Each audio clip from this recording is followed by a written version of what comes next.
ನಮಸ್ಕಾರ ಸ್ನೇಹಿತರೆ. ನಾವು ಈಗಾಗಲೇ ನಿನ್ನೆ ಏನು ನೋಡಿದೀವಪ್ಪ ಅಂತಂದ್ರೆ ಪಾರ್ಟ್ 1 ಅನ್ನ ಈಗ ನೋಡ್ಕೊಂಡಿದೀವಿ. ಪಾರ್ಟ್ 1 ಅಲ್ಲಿ ಎಷ್ಟು ಪ್ರಶ್ನೆಗಳನ್ನ ನೋಡ್ಕೊಂಡಿದೀವಿ ಅಂತಂದ್ರೆ 50 ಪ್ರಶ್ನೆಗಳನ್ನ ನೋಡ್ಕೊಂಡಿದೀವಿ. ಈಗ ಪಾರ್ಟ್ 2 ಅನ್ನ ನೋಡ್ಕೊಂಡು ಇಲ್ಲಿ 51ರಿಂದ ಹಿಡಿದು ಎಷ್ಟವರೆಗೂ ಅಂತಂದ್ರೆ 100 ಪ್ರಶ್ನೆಗಳವರೆಗೂ ನೋಡ್ಕೊಳ್ಳೋಣ ಮತ್ತು 360 ಡಿಗ್ರಿಯಲ್ಲಿ ಅನಲೈಸ್ ಮಾಡ್ಕೊಂತ ಹೋಗೋಣ. ಯಾಕೆ ಅಂತಂದ್ರೆ ನಮಗೆ ಪ್ರಶ್ನೆಗಳು ಡೈರೆಕ್ಟ್ ಆಗಿ ಬಂದಿಲ್ಲ ಅಂತಂದ್ರೆ ವಿವರಣೆ ಏನ್ ಕೊಡ್ತೀವಲ್ಲ ಅದರಲ್ಲಿ ಪ್ರಶ್ನೆಗಳನ್ನ ಬರುತ್ತೆ. ಕೆಇ ಕ್ವಶನ್ ಪೇಪರ್ ಯಾರು ನೋಡಿಲ್ಲ ಕೆಇ ನೋಡ್ಕೊಳ್ರಿ, ಯಾಕಂತಂದ್ರೆ ಯಾವ ರೀತಿ ತೆಗೆದಿದ್ದಾನೆ ಅನ್ನೋದಕ್ಕೆ ವ್ಯತ್ಯಾಸಗಳಾಗತ್ತೆ. ನಾವು ಈಗಾಗಲೇ ಪ್ರಚಲಿತ ಘಟನೆಯಲ್ಲಿ PSI ಯಾವ ಪ್ರಶ್ನೆಯನ್ನ ಬಂದಿದೆ ಮತ್ತು ಯಾವ ತರ ಬರುತ್ತೆ, PC ಗೆ ಯಾವ ತರ ಬರುತ್ತೆ, SI ಗೆ ಬೇಕಾದಂತಹ ಮಾಹಿತಿಗಳನ್ನು ಕೂಡ ನಾವು KS master mind Telegram group ಅಲ್ಲಿ ಕೊಡ್ತಾ ಇದೀವಿ. ಯಾರು ಹೊಸಬ್ರು ನೋಡ್ತಾ ಇದ್ರಿ KS master mind YouTube channel ಅನ್ನ ಸಬ್ಸ್ಕ್ರೈಬ್ ಆಗಿ. ಮತ್ತೆ ಅದೇ ರೀತಿಯಾಗಿ ಸೆಂಟ್ರಲ್ ಗೌರ್ಮೆಂಟ್ ಯಾರು ಬರಿತಾ ಇದ್ರಲ್ಲ ಆ ಸೆಂಟ್ರಲ್ ಕೇಂದ್ರದಿಂದ ಹೊರಡಿಸಿರುವಂತಹ ಅಧಿಸೂಚನೆಗಳನ್ನ ಯಾವ್ದು ಬರಿತಾ ಇದ್ರಿ ಎಕ್ಸಾಮ್ ಅನ್ನ ಅವ್ರಿಗೆ ಏನಪ್ಪಾ ಅಂತಂದ್ರೆ ಮ್ಯಾಪ್ ಮುಖಾಂತರ ನಾವು ಇಲ್ಲಿ ನಿಮಗೆ ಪ್ರಚಲಿತ ಘಟನೆ ಮತ್ತು ಸ್ಟ್ಯಾಟಿಸ್ಟಿಕ್ GK ಅನ್ನ ನಾವು ಏನ್ ಮಾಡ್ತಾ ಇದೀವಪ್ಪ ಅಂತಂದ್ರೆ ಹೇಳನ್ನ ಕೊಡ್ತಾ ಇದೀವಿ. ಸೊ ಅದನ್ನು ಕೂಡ ಇನ್ನು ಮುಂದೆ ದಿನನಿತ್ಯ ಒಂದು ಸ್ಟ್ಯಾಟಿಸ್ಟಿಕ್ ಅನ್ನ ನಿಮಗೆ ಏನಪ್ಪಾ ಅಂತಂದ್ರೆ ಹೇಳ್ಕೊಡುತ್ತೆ. ಇದು ಪಾರ್ಟ್ 2 ಆಗಿರುತ್ತೆ. 20-12-2020 ಪ್ರಶ್ನೆ ಪತ್ರಿಕೆ ಇದಾಗಿರುತ್ತೆ. ಇದು ಆದ ನಂತರ ಮತ್ತೆ ಮುಂದಿನ ಪ್ರಶ್ನೆ ಪತ್ರಿಕೆಗಳನ್ನ ನಾವು ತೆಗೆದುಕೊಂತೀವಿ. ಈಗ ಇದನ್ನ ಪ್ರಶ್ನೆಗಳನ್ನ ನಾವೇನ್ ಮಾಡೋಣಪ್ಪ ಅಂತಂದ್ರೆ ನೋಡ್ಕೊಳ್ಳೋಣ. 2x minus y equal to 4 ಆದರೆ 6x ಮೈನಸ್ 3y ಎಷ್ಟು ಅಂತ ಕೇಳ್ತಾ ಇರುವಂಥದ್ದು. ಓಕೆನಾ? ಈಗ ಬಿಡಿಸುವ ವಿಧಾನ ಏನಪ್ಪ ಅಂತಂದ್ರೆ 2x ಮೈನಸ್ 4 ಆದರೆ x equal to 4, x equal to 4, y equal to 4. Okay, ಹಾಗಿತ್ತಂದರೆ 2x4 ಮೈನಸ್ 4 ಈಕ್ವಲ್ 8. ಅದೇ ರೀತಿಯಾಗಿ ಈಕ್ವಲ್ 8 ಮೈನಸ್ 4 ಅಂತಂದರೆ 4 ಉಳಿತದೆ. ಅದೇ ರೀತಿ 6x ಮೈನಸ್ 3y ಅಂತಂದರೆ ಕ್ವಶನ್ ಮಾರ್ಕ್ ಇದೆ, ಗೊತ್ತಿಲ್ಲ ನಮಗೆ. 6 ಇಂಟು 4 ಮೈನಸ್ 3 ಇಂಟು 4 ಅಂತ ಬರುತ್ತೆ. ಹಾಗಿದ್ರೆ 6 24 ಮೈನಸ್ 12 4 3 12 ಆಗಿರುತ್ತೆ, ಈಕ್ವಲ್ ಟು 12 ಉಳಿಯುತ್ತದೆ. ಇಲ್ಲಿ ಎ ಉತ್ತರ ಆಗಿರುತ್ತೆ. ಓಕೆ, ನೆಕ್ಸ್ಟ್ ಪ್ರಶ್ನೆ. ದ್ಯುತಿ ಸಂಶ್ಲೇಷಣದ ಆಮ್ಲಜನಕವನ್ನು ವಿಭಜನೆಯಿಂದ ಪಡೆಯಲಾಗುತ್ತದೆ ಅಂತ ಪಿಷ್ಟನ, ಇಂಗಾಲದ ಡೈಆಕ್ಸೈಡನ್ನು, ಗ್ಲೂಕೋಸ್ ಅಥವಾ ನೀರ ಅಂತೇಳಿ. ಇಲ್ಲಿ ಡಿ ಉತ್ತರ ಆಗಿರುತ್ತೆ, ನೀರು ಅಂತ ಬರುತ್ತೆ. ಓಕೆ, ಹಾಗಿತ್ತಂದರೆ ಎಲೆಯಲ್ಲಿ ಜೀವಕೋಶದಲ್ಲಿರುವಂಥ ಹರಿದ್ರೇಣುವಿನ ಪತ್ರಹರಿತದಲ್ಲಿ ಸೂರ್ಯನ ಬೆಳಕು ಏನು ಬರುತ್ತಲ್ಲ, ಸೂರ್ಯನ ಬೆಳಕು ಮತ್ತು ಇಂಗಾಲದ ಡೈಆಕ್ಸೈಡ್ ಹಾಗೂ ನೀರಿನ ಸಂಯೋಜನೆಯೊಂದಿಗೆ ಆಹಾರ ಏನಾಗುತ್ತೆ ಅಂದರೆ ತಯಾರಾಗುತ್ತೆ. ಹಾಗಿತ್ತಂದರೆ ದ್ಯುತಿ ಸಂಶ್ಲೇಷಣ ಅಂತ ಬರುತ್ತೆ. ದ್ಯುತಿ ಸಂಶ್ಲೇಷಣೆ ಅಂತೇಳಿ ಬರುತ್ತೆ. ಹಂಗಿತ್ತಂದರೆ ಈ ಕ್ರಿಯೆಯಿಂದ ಆಮ್ಲಜನಕ ಏನು ಮಾಡುತ್ತೆ ಅಂದರೆ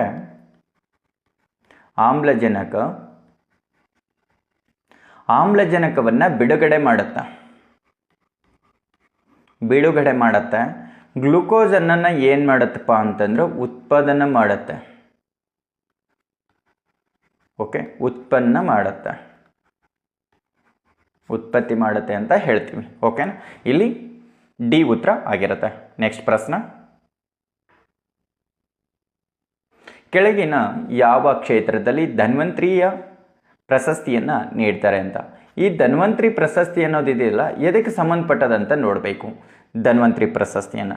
ಓಕೆನಾ? ಹಾಗೆ ಸಾಹಿತ್ಯನ, ಔಷಧಿನ ಮತ್ತು ಸಾಮಾಜಿಕ ಸೇವೆಯನ್ನು ಒದಗಿಸಿಕೊಡೋರ್ಗ ಪತ್ರಿಕೋದ್ಯಮ ಅಂತೇಳಿ. ಓಕೆನಾ? ಎದಕ್ಕೆ ಅಂದರೆ ಔಷಧ ಕ್ಷೇತ್ರಕ್ಕೆ ಕೊಡ್ತಾರೆ. ಹಂಗಿತ್ತಂದರೆ ಯಾರು ಕೊಡ್ತಾರಪ್ಪ ಅಂತಂದ್ರೆ ಕೇಂದ್ರ ಆಯುಷ್ಮಾನ್ ಸಚಿವಾಲಯ ಏನು ಮಾಡುತ್ತಪ್ಪ ಅಂತಂದ್ರೆ ಕೊಡುತ್ತೆ. ಇದರ ಪ್ರಶಸ್ತಿ ಮೊತ್ತ ಎಷ್ಟಂದರೆ 5 ಲಕ್ಷ ರೂಪಾಯಿ ಇದೆ. ಹಂಗಿತ್ತಂದ್ರೆ ಇದನ್ನು ಪ್ರಾರಂಭ ಆಗಿರೋದು ಯಾವಾಗಪ್ಪ ಅಂತಂದ್ರೆ 2016ರಲ್ಲಿ ಪ್ರಾರಂಭ ಆಗತ್ತೆ. ಇದು ಬಿ ಉತ್ತರ ಸರಿಯಾಗಿದೆ, ಔಷಧ ಕ್ಷೇತ್ರಕ್ಕೆ ಕೊಡ್ತಾರೆ. ಭಾರತದ ಯಾವ ರಾಜ್ಯಕ್ಕೆ ಅತಿ ದೊಡ್ಡ ಕರಾವಳಿಯ ಪ್ರದೇಶವನ್ನು ಹೊಂದಿದೆ ಅಂತೇಳಿ ಇರುವಂಥದ್ದು. ಸೊ ನೀವು ಇಲ್ಲಿ ಏನಪ್ಪ ಅಂತಂದ್ರೆ ಅತಿ ಹೆಚ್ಚು, ಅತಿ ಕಡಿಮೆ, ಕರ್ನಾಟಕ, ಭೂಗಡಿ ಪ್ರತಿಯೊಂದನ್ನು ನೀವೇನು ಮಾಡ್ಕೋಬೇಕಂತಂದರೆ ಹೀಗೆ ನೋಡ್ಕೊಂಡು ಬಿಡಬೇಕು. ನಾನು ಯಾಕೆ ಅಂತಂದರೆ ವಿವಾದಗಳನ್ನು ಸುತ್ತಮುತ್ತ ತುಂಬ ಆಗ್ತಾಯಿದೆ, ಈ ಗಡಿ ಮೇಲೆ ಕ್ವಶನನ್ನು ಕೇಳುವಂಥದ್ದಿದೆ. ಜಲಗಡಿ ಬಗ್ಗೆ ಹೇಳ್ತೀನಿ. ಮೊದಲು ಗುಜರಾತ್ ಬರುತ್ತೆ. ಗುಜರಾತು 1600 ಕಿಲೋಮೀಟರ್ ಇದೆ. ಮಹಾರಾಷ್ಟ್ರ ಬರುತ್ತದೆ. ಮಹಾರಾಷ್ಟ್ರ 720 ಕಿಲೋಮೀಟರ್ ಇದೆ. ಆಮೇಲೆ ಗೋವಾ ಬರುತ್ತೆ. ಗೋವಾ 100 ಕಿಲೋಮೀಟರ್ ಇದೆ. ಕರ್ನಾಟಕ ಬರುತ್ತೆ. ಈ ಕರ್ನಾಟಕ 320 ಕಿಲೋಮೀಟರ್ ಇದೆ. ಕರ್ನಾಟಕ ಆದ ಬಳಿಕ ಕೇರಳ, ಕೇಲ್ ಅಂತ ಕರಿತೀವಿ, ಅದನ್ನು ಕೇರಳ ಅಂತಂದರೆ 580 ಕಿಲೋಮೀಟರ್ ಬರುತ್ತೆ. ಕೇರಳ ಆದ ಬಳಿಕ ತಮಿಳ್ನಾಡು ಬರುತ್ತೆ, ಅದನ್ನು 910 ಕಿಲೋಮೀಟರ್ ಬರುತ್ತೆ. ನೆಕ್ಸ್ಟು ಆಂಧ್ರ ಪ್ರದೇಶ ಬರುತ್ತೆ, AP ಅಂತೇಳಿ 1000 ಕಿಲೋಮೀಟರ್ ಗಡಿಯನ್ನು ಹೊಂದಿದೆ. ಒಡಿಸ್ಸಾ ಬರುತ್ತೆ. ಒಡಿಸ್ಸಾ ಎಷ್ಟು ಅಂದರೆ 480 ಕಿಲೋಮೀಟರ್ ಇದೆ. ಹಾಗೆ ವೆಸ್ಟ್ ಬೆಂಗಾಲ್ ಬರುತ್ತೆ. ವೆಸ್ಟ್ ಬೆಂಗಾಲ್ ಎಷ್ಟು ಅಂದರೆ 350 ಕಿಲೋಮೀಟರ್ ಗಡಿಯನ್ನು ಹೊಂದಿದೆ. ಓಕೆ, ಇಷ್ಟು ಗಡಿಯನ್ನು ಹೊಂದಿರುತ್ತೆ. ಹಾಗಿತ್ತಂದರೆ ಭೂಗಡಿ ಅಂತಂದರೆ ಪಾಕ್ ಬರುತ್ತೆ. ಪಾಕಿಸ್ತಾನ ಎಷ್ಟು ಕಿಲೋಮೀಟರ್ ಅಂದರೆ 3310 ಕಿಲೋಮೀಟರ್ ಗಡಿಯನ್ನು ಹೊಂದಿದೆ. ಅಫ್ಘಾನಿಸ್ತಾನ ಬರುತ್ತೆ. ಅಫ್ಘಾನಿಸ್ತಾನ ಎಷ್ಟು ಅಂತಂದರೆ 80 ಕಿಲೋಮೀಟರ್ ಗಡಿಯನ್ನು ಹೊಂದಿದೆ. ಹಾಗೆ ಚೀನಾ ಬರುತ್ತೆ. ಈ ಚೀನಾ ಎಷ್ಟು ಅಂತಂದರೆ 3917 ಕಿಲೋಮೀಟರ್ ಗಡಿಯನ್ನು ಹೊಂದ್ಕೊಂಡಿದೆ. ನೇಪಾಳ ಬರುತ್ತೆ. ಓಕೆ, ನೇಪಾಳ ಬರುತ್ತೆ. ಈ ನೇಪಾಳ ಎಷ್ಟು ಕಿಲೋಮೀಟರ್ ಗಡಿ ಹಂಚ್ಕೊಂಡಿದೆ ಅಂದರೆ 1700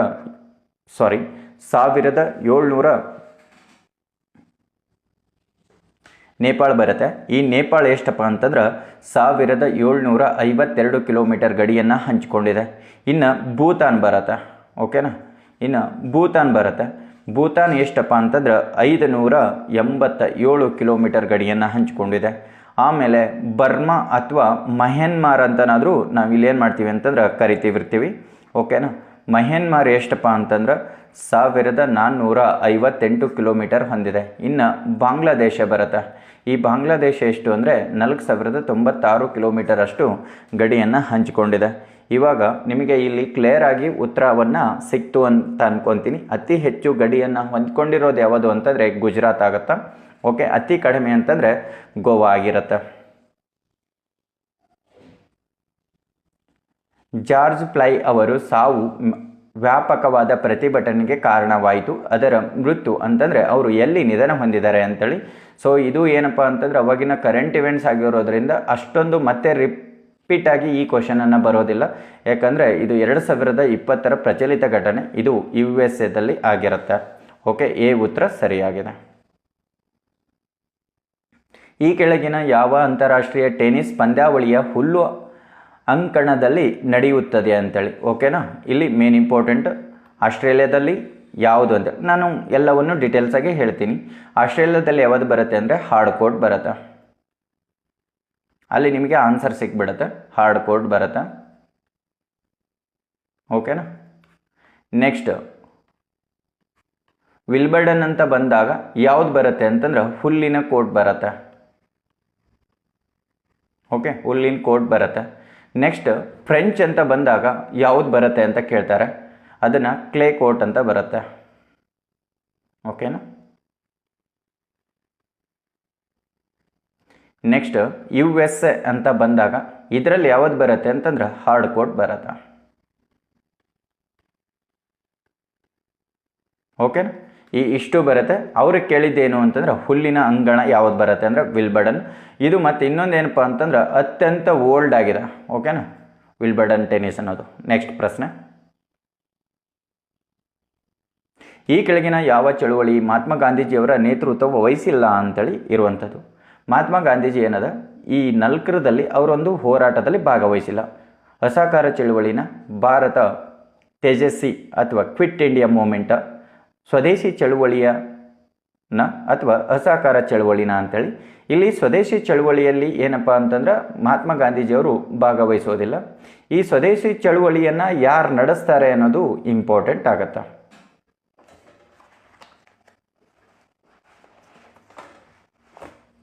ಓಕೆನಾ,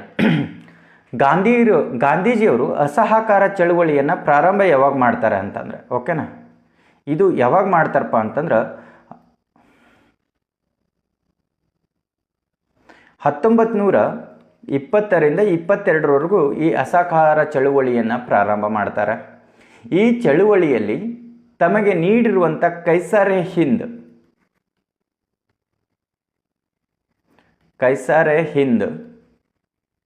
ಪ್ರಶಸ್ತಿ ಏನು ಮಾಡ್ತಾರಪ್ಪ ಅಂತಂದ್ರೆ ಹಿಂದಿರುಗಿ ಮಾಡ್ತಾರೆ. ಹಾಗೆ ಕಾನೂನು ಭಂಗ ಚಳುವಳಿ ಅಂತ ಬರ್ತದೆ. ಇದು ಎಲ್ಲಿಂದ ಅಂತಂದರೆ ಗುಜರಾತ್ ನದಿ ಅಂದರೆ ತೀರದವರೆಗೂ ನಡ್ಕೊಂತ ಹೋಗ್ತಾರ. ಎಲ್ಲಿಂದ ಅಂದರೆ ಸಬರಿಮತಿಯಿಂದ ಇವರು ಗುಜರಾತ್ನ ದಡದವರೆಗೂ ಏನು ಮಾಡ್ತಾರಪ್ಪ ಅಂದ್ರೆ ವಾಕೇಬಲ್ ಹೋಗ್ತಾರೆ. ಎಷ್ಟು ಕಿಲೋಮೀಟರ್ ಅಂತಂದ್ರೆ 375 ಕಿಲೋಮೀಟರ್ ಅಷ್ಟು ದಂಡಿವರೆಗೂ ಸತ್ಯಾಗ್ರಹವನ್ನು ಮಾಡ್ತಾರೆ. ಉಪ್ಪಿನ ಕಾನೂನು ಉಲ್ಲಂಘನೆ ಅಂತೇಳಿ ಬರ್ತದೆ. 1930 ಏಪ್ರಿಲ್ 6ನೇ ತಾರೀಕಿಗೆ ಓಕೆ ಇದು ಪ್ರಾರಂಭ ಮಾಡ್ತಾರೆ. ಓಕೆ, ಇದು ಇನ್ನು ಭಾರತ ಬಿಟ್ಟು ತೊಲಗಿ ಅಥವಾ ತೇಜಸ್ವಿ ಅಂತ ಏನು ಇದೆಯಲ್ಲ ಬಿ ಆಪ್ಷನ್ಸು, ಅದರಲ್ಲಿ ಏನಪ್ಪ ಅಂದ್ರೆ ಚಲೋ ಜಾವ್ ಅಂತೇಳಿ 1942ರಲ್ಲಿ ಇದನ್ನು ಪ್ರಾರಂಭ ಆಗುತ್ತೆ. ಮತ್ತು ಇಲ್ಲಿ ಕೇಳ್ಬೋದು ಎಷ್ಟು ಜನ ಭಾಗವಹಿಸಿದ್ರು ಅಂದರೆ 78 ಜನ ಏನು ಮಾಡ್ತಾರಪ್ಪ ಅಂತಂದ್ರೆ ಭಾಗವಹಿಸಿರ್ತಾರೆ. ಇನ್ನು ಸ್ವದೇಶಿ ಚಳುವಳಿ ಅಂತಂದರೆ ಏನಪ್ಪ ಅಂತಂದ್ರೆ ಓಕೆನಾ, ಸ್ವದೇಶಿ ಚಳುವಳಿ 1905ರಲ್ಲಿ ಪ್ರಾರಂಭ ಆಗ್ತದೆ. ಇದ್ರ ಉದ್ದೇಶ ಏನಂದರೆ ವಿದೇಶ ವಸ್ತುಗಳನ್ನು ಬಹಿಷ್ಕರಿಸಿ ಸ್ವದೇಶಿ ವಸ್ತುಗಳನ್ನು ಮಾತ್ರ ಇಲ್ಲಿ ನಾವು ತಗೋಬೇಕು, ಅದನ್ನು ನಾವು ವ್ಯವಹಾರವನ್ನು ಮಾಡಬೇಕು ಅನ್ನೋದು ಉದ್ದೇಶ ಇವ್ರದ್ದಾಗಿರುತ್ತೆ.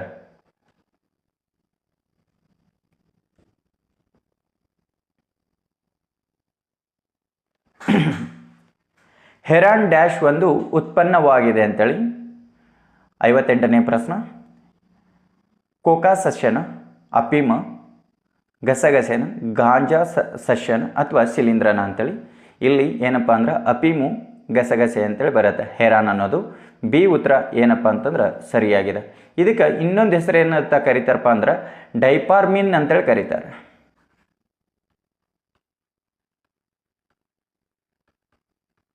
ಡೈಪಾರ್ಮಿನ್ ಅಂತಲೂ ಕೂಡ ಇದನ್ನು ಕರೀತಾರೆ. ಓಕೆ, ಉಚಿತ ಮತ್ತು ಕಡ್ಡಾಯ ಶಿಕ್ಷಣದ ಹಕ್ಕು ಕಾಯ್ದೆಯ ವಯಸ್ಸಿನ ಮಕ್ಕಳಿಗೆ ಉಚಿತ ಮತ್ತು ಕಡ್ಡಾಯ ಶಿಕ್ಷಣವನ್ನು ಕೊಡಿಸ್ಬೇಕು ಅಂತ ಹೇಳುವಂಥದ್ದು. ಓಕೆನಾ, ಇಲ್ಲಿ ಏನಪ್ಪ ಅಂತಂದ್ರೆ 6ರಿಂದ 14 ವರ್ಷದ ಮಕ್ಕಳಿಗೆ ಉಚಿತ ಮತ್ತು ಕಡ್ಡಾಯ ಶಿಕ್ಷಣವನ್ನು ಒದಗಿಸ್ಕೊಡ್ಬೇಕು ಅಂತ ಹೇಳುತ್ತೆ. 2009ರ ಕಾಯ್ದೆಯ ಅಡಿಯಲ್ಲಿ 2010 ಏಪ್ರಿಲ್ 1ರಂದು ಏನು ಮಾಡ್ತಾರಪ್ಪ ಅಂತಂದ್ರೆ ಇದನ್ನು ಜಾರಿಗೆ ಬಂದಿತ್ತು. ಇದು ಕರ್ನಾಟಕದಲ್ಲಿ ಜಾರಿಗೆ ಯಾವಾಗ ಬರುತ್ತೆ ಅಂತ ಕೇಳಿದಾಗ 2011ರಲ್ಲಿ ಇದು ಕರ್ನಾಟಕದಲ್ಲಿ ಜಾರಿಗೆ ಬರುತ್ತೆ. ಹಂಗಿತ್ತಂತಂದ್ರೆ ಸಂವಿಧಾನದ 45ನೇ ವಿಧಿ ಮುಖಾಂತರ ಹೇಳುತ್ತೆ ಏನಂತಂದ್ರೆ 6ರಿಂದ 14 ವರ್ಷದ ಮಕ್ಕಳಿಗೆ ಉಚಿತ ಕೊಡಬೇಕು, ವಿದ್ಯಾಭ್ಯಾಸವನ್ನು ಕೊಡಬೇಕು ಅಂತೇಳಿ. ಓಕೆನಾ, ಹಂಗಿತ್ತಂದ್ರೆ 2002ರಲ್ಲಿ ಒಂದು ಅಮೈಂಡ್ಮೆಂಟ್ ಮಾಡ್ತಾರೆ, 86ನೇ ಅಮೈಂಡ್ಮೆಂಟನ್ನು ಮಾಡ್ಕೊತಾರೆ. ಆ ಸಂವಿಧಾನವನ್ನು ತಿದ್ದುಪಡಿ ಮಾಡಿಕೊಂಡು 45ನೇ ವಿಧಿಯ ಬದಲಾವಣೆ ಮಾಡಿ ಇಲ್ಲಿ 6ರಿಂದ 14 ವರ್ಷದ ಮಕ್ಕಳಿಗೆ ಉಚಿತ ಮತ್ತು ಎಲ್ಲ ಮಕ್ಕಳಿಗೂ ಉಚಿತ ಶಿಕ್ಷಣ, ಕಡ್ಡಾಯ ಶಿಕ್ಷಣವನ್ನು ನೀಡಿ 21A ಅನ್ನು ಏನು ಮಾಡ್ತಾರಪ್ಪ ಅಂತಂದ್ರೆ ಇಲ್ಲಿ ಸೇರ್ಪಡೆ ಮಾಡ್ಕೊತಾರೆ. ಅವಾಗ ಏನದ ಎಲ್ಲ ಮಕ್ಕಳಿಗೂ ಕೂಡ ಇಲ್ಲಿ ಶಿಕ್ಷಣವನ್ನು ಉಚಿತವಾಗಿ ಕೊಡಬೇಕು ಅಂತ ಬರುತ್ತೆ. ಹಂಗಿತ್ತಂದ್ರೆ 51A/K ಹೇಳುತ್ತೆ ಏನಪ್ಪ ಅಂತಂದ್ರೆ 14 ವರ್ಷದ ಒಳಗಿನ ಮಕ್ಕಳಿಗೆ ಏನಂತಂದ್ರೆ ಉಚಿತ ಮತ್ತು ಕಡ್ಡಾಯ ಶಿಕ್ಷಣವನ್ನು ನೀಡಬೇಕು ಅಂತೇಳಿ ಬರುವಂಥದ್ದು. ಇದು ಯಾರ ಕರ್ತವ್ಯ? ಮೂಲಭೂತ ಕರ್ತವ್ಯ ಯಾರ್ದು ಅಂದರೆ ಇದು ಪೋಷಕರದಾಗಿರ್ತದೆ. ಓಕೆನಾ, ಪೋಷಕರದಾಗಿರುತ್ತದೆ. ಈ ಕಂಪಲ್ಸರಿ ಅವ್ರು ಏನು ಮಾಡಬೇಕು, 14 ವರ್ಷದ ಮಕ್ಕಳನ್ನು ಒಳಗಡೆ ಇವರು ಶಿಕ್ಷಣವನ್ನು ಕೊಡಲೇಬೇಕು ಅಂತೇಳಿ ಬರುವಂಥದ್ದು. ಭಾರತದಲ್ಲಿ ವಿದೇಶಿಯ ವಿಶ್ವವಿದ್ಯಾಲಯದ ಅರ್ಥಶಾಸ್ತ್ರದಲ್ಲಿ ಡಾಕ್ಟರೇಟ್ ಪದವಿ ಪಡೆದ ಮೊದಲ ಭಾರತೀಯ ಯಾರು ಅಂತೇಳಿ ನಿಮ್ಮೆಲ್ಲರಿಗೂ ಗೊತ್ತಿರುವಂಥ ವಿಚಾರನ B.R. ಅಂಬೇಡ್ಕರ್ ಅವರು ಮೊಟ್ಟ ಮೊದಲ ಬಾರಿಗೆ ಲಂಡನ್ನಲ್ಲಿ ಏನು ಮಾಡ್ತಾರಪ್ಪ ಅಂತಂದ್ರೆ ಇವರು ಪದವಿಯನ್ನು ಪಡ್ಕೊತಾರೆ ಅಂತ ಹೇಳ್ತೀವಿ. ಓಕೆನಾ, ಹಾಗಿತ್ತಂದರೆ ಜವಾಹರ್ಲಾಲ್ ನೆಹರು ಅವ್ರನ್ನ ಏನಂತ ಕರಿತೀವಿ ಅಂತಂದ್ರೆ 5 ಇಯರ್ ಪ್ಲ್ಯಾನ್ ಅಂತ ಬರುತ್ತಲ್ಲ, ಸೊ ಅದನ್ನ ಪಿತಾಮಹ ಅಂತ ಕರಿತೀವಿ.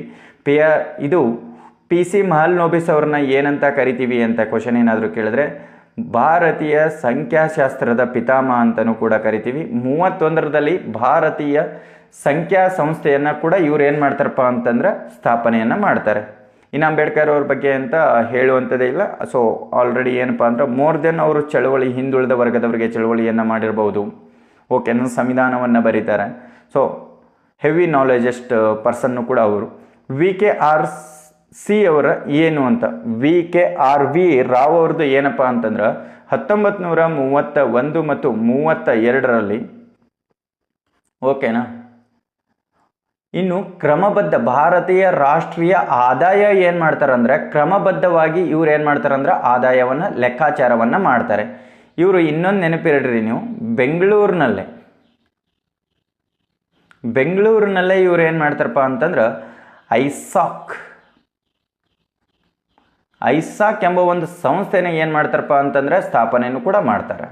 ಓಕೆನಾ, ಇದು ಕೂಡ ನೆನಪಿರಲಿ. ನೆಕ್ಸ್ಟ್,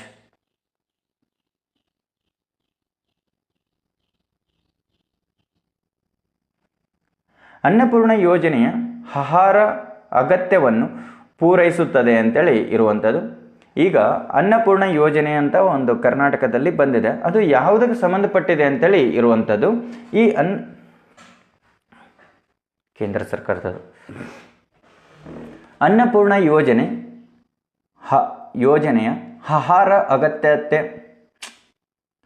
61ನೇ ಪ್ರಶ್ನೆ, ಅನ್ನಪೂರ್ಣ ಯೋಜನೆಯ ಆಹಾರದ ಅಗತ್ಯವನ್ನು ಪೂರೈಸುತ್ತದೆ ಅಂತೇಳಿ.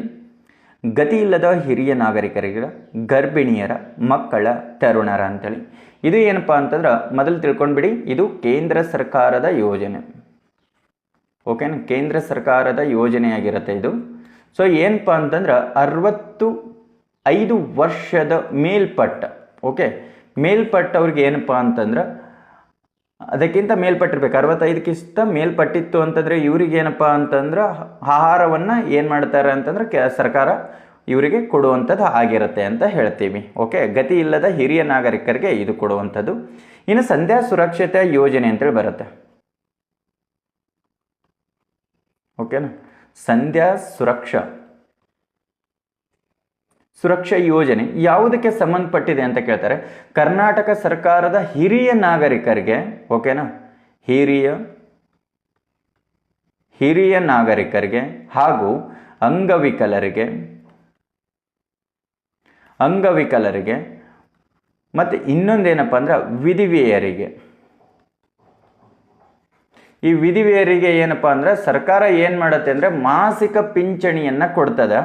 ಇಲ್ಲಿ 2007ರಿಂದ ಏನು ಮಾಡುತ್ತೆ ಅಂದರೆ ಜುಲೈ, ಓಕೆನಾ, 2ರಿಂದ ಇದನ್ನು ಪ್ರಾರಂಭವನ್ನು ಮಾಡುತ್ತೆ ಅಂತ ಹೇಳ್ತೀವಿ.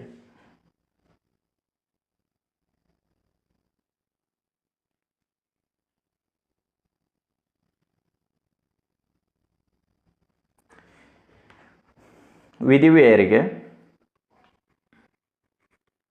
ಓಕೆನಾ, ವಿಧವೆಯರಿಗೂ ಕೂಡ ಏನು ಮಾಡುತ್ತಪ್ಪ ಅಂತಂದ್ರೆ ಇಲ್ಲಿ ಹಣವನ್ನು ನೀಡುತ್ತೆ, ಮಾಸಿಕ ಪಿಂಚಣಿಯನ್ನು ನೀಡುತ್ತೆ.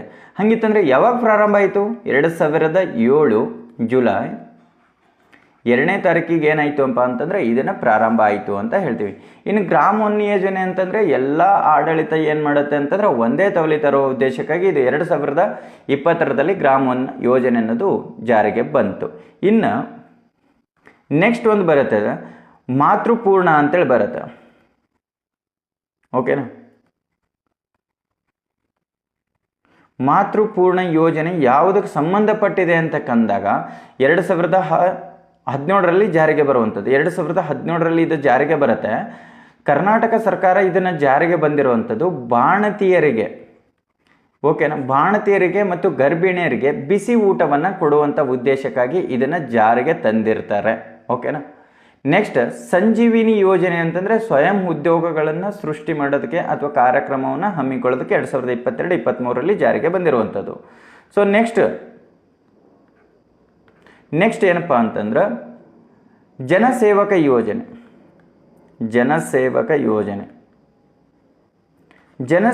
ಯೋಜನೆ ಯಾವುದಕ್ಕೆ ಬಂದದ ಅಂತಂದ್ರೆ ನಾಗರಿಕರಿಗೆ ಡಿಜಿಟಲ್ ರೂಪದಲ್ಲಿ, ಓಕೆ, ಡಿಜಿಟಲ್ ಮಾಧ್ಯಮದ ಮೂಲಕ ಸೇವೆ ಏನು ಮಾಡಬೇಕು ಅಂದ್ರೆ ಅವ್ರ ಮನೆಗೆ ಒದಗಿಸುವಂಥದ್ದು. ನೀವು ಮನೇಲಿ ಕುಂತ್ಕೊಂಡ್ಬಿಟ್ಟು ನೀವು DL ಅಪ್ಲೈ ಮಾಡುವಂಥದ್ದು, ಈ ಥರವನ್ನು ಆಪ್ಷನ್ಸನ್ನು ತಂದಿರ್ತಾರೆ. ಅದೇ ರೀತಿ ಸಪ್ತಪದಿ ಯೋಜನೆ ಯಾವುದಕ್ಕಂದ್ರೆ ಕರ್ನಾಟಕ ಸರ್ಕಾರ ಮುಜರಾ ಇಲಾಖೆ ಅಂತೇಳಿ ಬರುತ್ತೆ. ಮೋಸ್ಟ್ ಇಂಪಾರ್ಟೆಂಟ್, ಇದು ನೆನಪಿಟ್ಕೋಬೇಕಾಗಿರೋದು. ಮುಜರಾಯಿ ಇಲಾಖೆ ಏನು ಮಾಡುತ್ತಪ್ಪ ಅಂತಂದ್ರೆ ಈ ಇಲಾಖೆ ಬಂದಿದೆ 100 ಪ್ರತಿಷ್ಠ ದೇವಾಲಯಗಳಲ್ಲಿ ಮದುವೆಯನ್ನು ಮಾಡಿಕೊಡುವಂಥದ್ದು ಇದರ ಕಾರ್ಯ ಆಗಿರುತ್ತೆ. ನೆಕ್ಸ್ಟ್,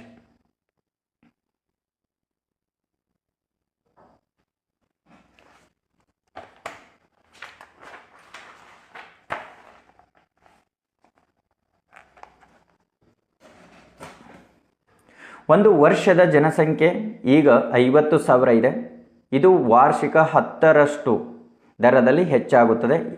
ಇಂದಿನಿಂದ 3 ವರ್ಷಗಳ ನಂತರ ಅಲ್ಲಿ ಜನಸಂಖ್ಯೆ ಎಷ್ಟಿದೆ ಅಂತೇಳಿ. ಓಕೆನಾ?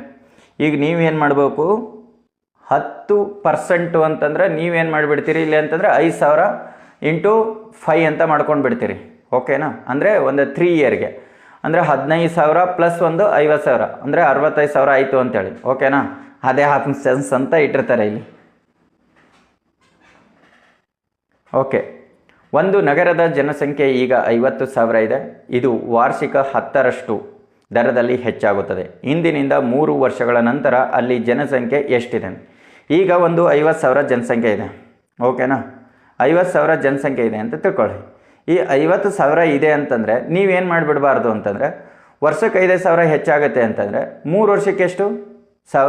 1,500. ಒಂದು ವರ್ಷಕ್ಕೆ 500. ಮಂಗ್ಯಾನಂತವನೇ 500 ಅಲ್ಲ, 5,000. ಓಕೆ, ನೀವು ಇಲ್ಲೇನು ಮಾಡಿಬಿಡ್ತೀರಿ, ಒಂದು ವರ್ಷಕ್ಕೆ ಎಷ್ಟು ಹೆಚ್ಚಾಗುತ್ತೆ? 5,000 ಹೆಚ್ಚಾಗುತ್ತೆ. ಅಂದರೆ ಇಂಟು 3 ಮಾಡಿ 15,000 ಅಂತ ಮಾಡಿಬಿಡ್ತೀರಿ. ಅವಾಗ ಎಷ್ಟಾಗುತ್ತೆ? 60,500 ಆಗುತ್ತೆ. ಸೊ ಅದೇ ಡೈರೆಕ್ಟಾಗಿ ಇಟ್ರಿ ಅಂತಂದರೆ ಗೋತಾ. ಇಲ್ಲಿ ಏನು ಮಾಡಬೇಕಾಗಿರೋದು ಅಂತಂದರೆ, 1ನೇ ವರ್ಷಕ್ಕೆ ಎಷ್ಟು ಅಂತ ಹೇಳಿದಾನೆ ಅವನು? 10% ಅಂತ ಹೇಳಿದಾನೆ. ಓಕೆ, 10% ಅಂತಂದಾಗ 50,000 ಓಕೆ ಇಂಟು 10% ಡಿವೈಡೆಡ್ ಬೈ 100 ಅಂತ ಮಾಡ್ಕೋಬೇಕು. ಓಕೆನಾ? ಯಾಕಂದರೆ 10,000 ಎಕ್ಸ್ಟ್ರಾ ಆಯಿತು ಅಂತಂದರೆ ನಮ್ಗೆ ಇಲ್ಲಿಗೆ ಎಷ್ಟಾಯಿತು? 5,000 ಎಕ್ಸ್ಟ್ರಾ ಆಯಿತು. ಅದನ್ನು ಪ್ಲಸ್ ಮಾಡ್ಕೋಬೇಕು ನೀವು. ಅವಾಗ ಎಷ್ಟಾಗುತ್ತೆ? 55,000 ರೂಪಾಯಿ ಆಗತ್ತೆ.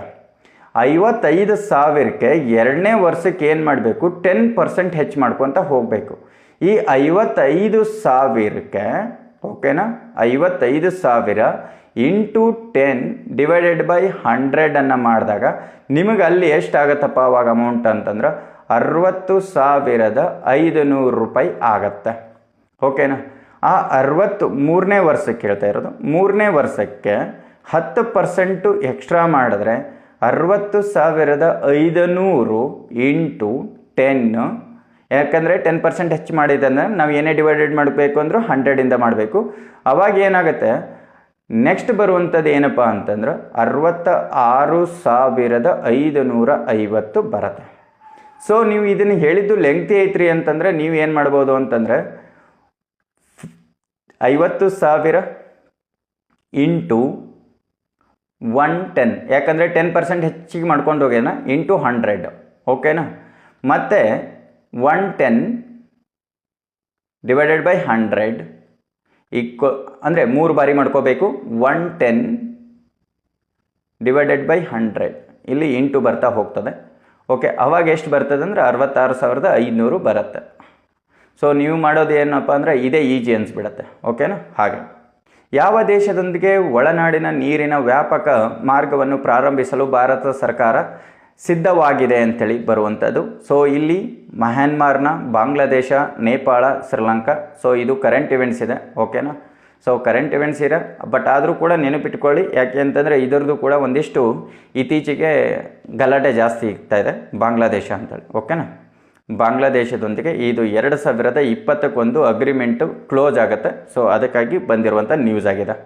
ಓಕೆ, ಇದರ ಗಡಿಯನ್ನು ಎಷ್ಟು ಹೊಂದಿದೆ ಅಂತ ಆವಾಗಲೇ ಹೇಳಿದ್ದೀನಿ. 4,096.6 ಕಿಲೋಮೀಟರನ್ನು ಗಡಿಯನ್ನು ಹೊಂದಿಕೊಂಡಿದೆ. ಹರಿಯಂತ್ ಡ್ಯಾಶ್ ಅವರ ಹೆಸರು ಅಂತೇಳಿ. ಹರಿಯಂತ್ ಅನ್ನೋದು ಎದರ ಹೆಸರು ಅಂತ ಇದು ಬುಕ್ಕಲ್ಲೆಲ್ಲ ನಾನು ಹೇಳ್ತಾ ಇರೋದು. ಒಂದು ಕಾಲಾಳುವ ಪಡೆಯುವ ಯುದ್ಧ ವಾಹನ, ಒಂದು ಬ್ಯಾಲಿಸ್ಟಿಕ್ ಕ್ಷಿಪಣಿನ, ಒಂದು ದಾಳಿಯ ಮಾಡುವ ಹೆಲಿಕಾಪ್ಟರ್, ಒಂದು ಪರಮಾಣು ಶಕ್ತಿಯ ಜಲಾಂತರ್ಗಾಮಿನ ಅಂತೇಳಿ. ಇಲ್ಲಿ ಏನಪ್ಪ ಅಂತಂದ್ರೆ ಜಲಾಂತರ್ಗಾಮಿ ಆಗಿರುತ್ತೆ. ಸೊ ಡಿ ಉತ್ತರ ಸರಿಯಾಗಿದೆ. ಓಕೆನಾ? ಹರಿಯಂತ್ ಅನ್ನೋದು ಒಂದು ಇಲ್ಲಿ ಏನಪ್ಪ ಅಂತಂದ್ರೆ ಪರಮಾಣು ಶಕ್ತಿಯ ಜಲಾಂತರ್ಗಾಮಿ ಅಂತೇಳಿ ಹೇಳ್ತೀವಿ. ಇಲ್ಲಿ ಒಂದಿಷ್ಟು ಇಂಪಾರ್ಟೆಂಟ್ ನೋಡ್ಕೊಳ್ಳೋಣ. ಬ್ರಹ್ಮೋಸ್ ಅಂತ ಬರ್ತದೆ. ಯಾವ ದೇಶದಿದು ಬ್ರಹ್ಮೋಸ್? ಕಮೆಂಟ್ ಮಾಡಿ. ಇದು ಏನಂದರೆ ಸೂಪರ್ಸಾನಿಕ್ ಕ್ರೂಸ್ ಕ್ಷಿಪಣಿ ಅಂತೇಳಿ ಹೇಳ್ತೀವಿ. ಕ್ರೂಸ್ ಕ್ಷಿಪಣಿ ಆಗಿರ್ತದೆ ಬ್ರಹ್ಮೋಸ್ ಅನ್ನೋದು. ನೆಕ್ಸ್ಟ್ ಬರುವಂಥದ್ದು ಏನಪ್ಪ ಅಂತಂದ್ರೆ ನಿರ್ಭಯ್ ಅಂತ ಬರ್ತದೆ. ನಿರ್ಭಯ್ ಅಥವಾ ಪ್ರಹಾರ್ ಅಂತ ಬರ್ತದೆ. ಓಕೆನಾ, ಪ್ರಹಾರ್ ಅಂತೇಳಿ ಬರ್ತದೆ. ಇದು ಕ್ರೂಸ್ ಕ್ಷಿಪಣಿ ಅಂತೇಳಿ ಆಗಿರ್ತದೆ.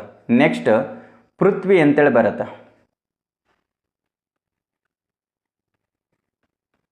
ಪೃಥ್ವಿ ಅಂತೇಳಿ ಬರುತ್ತೆ.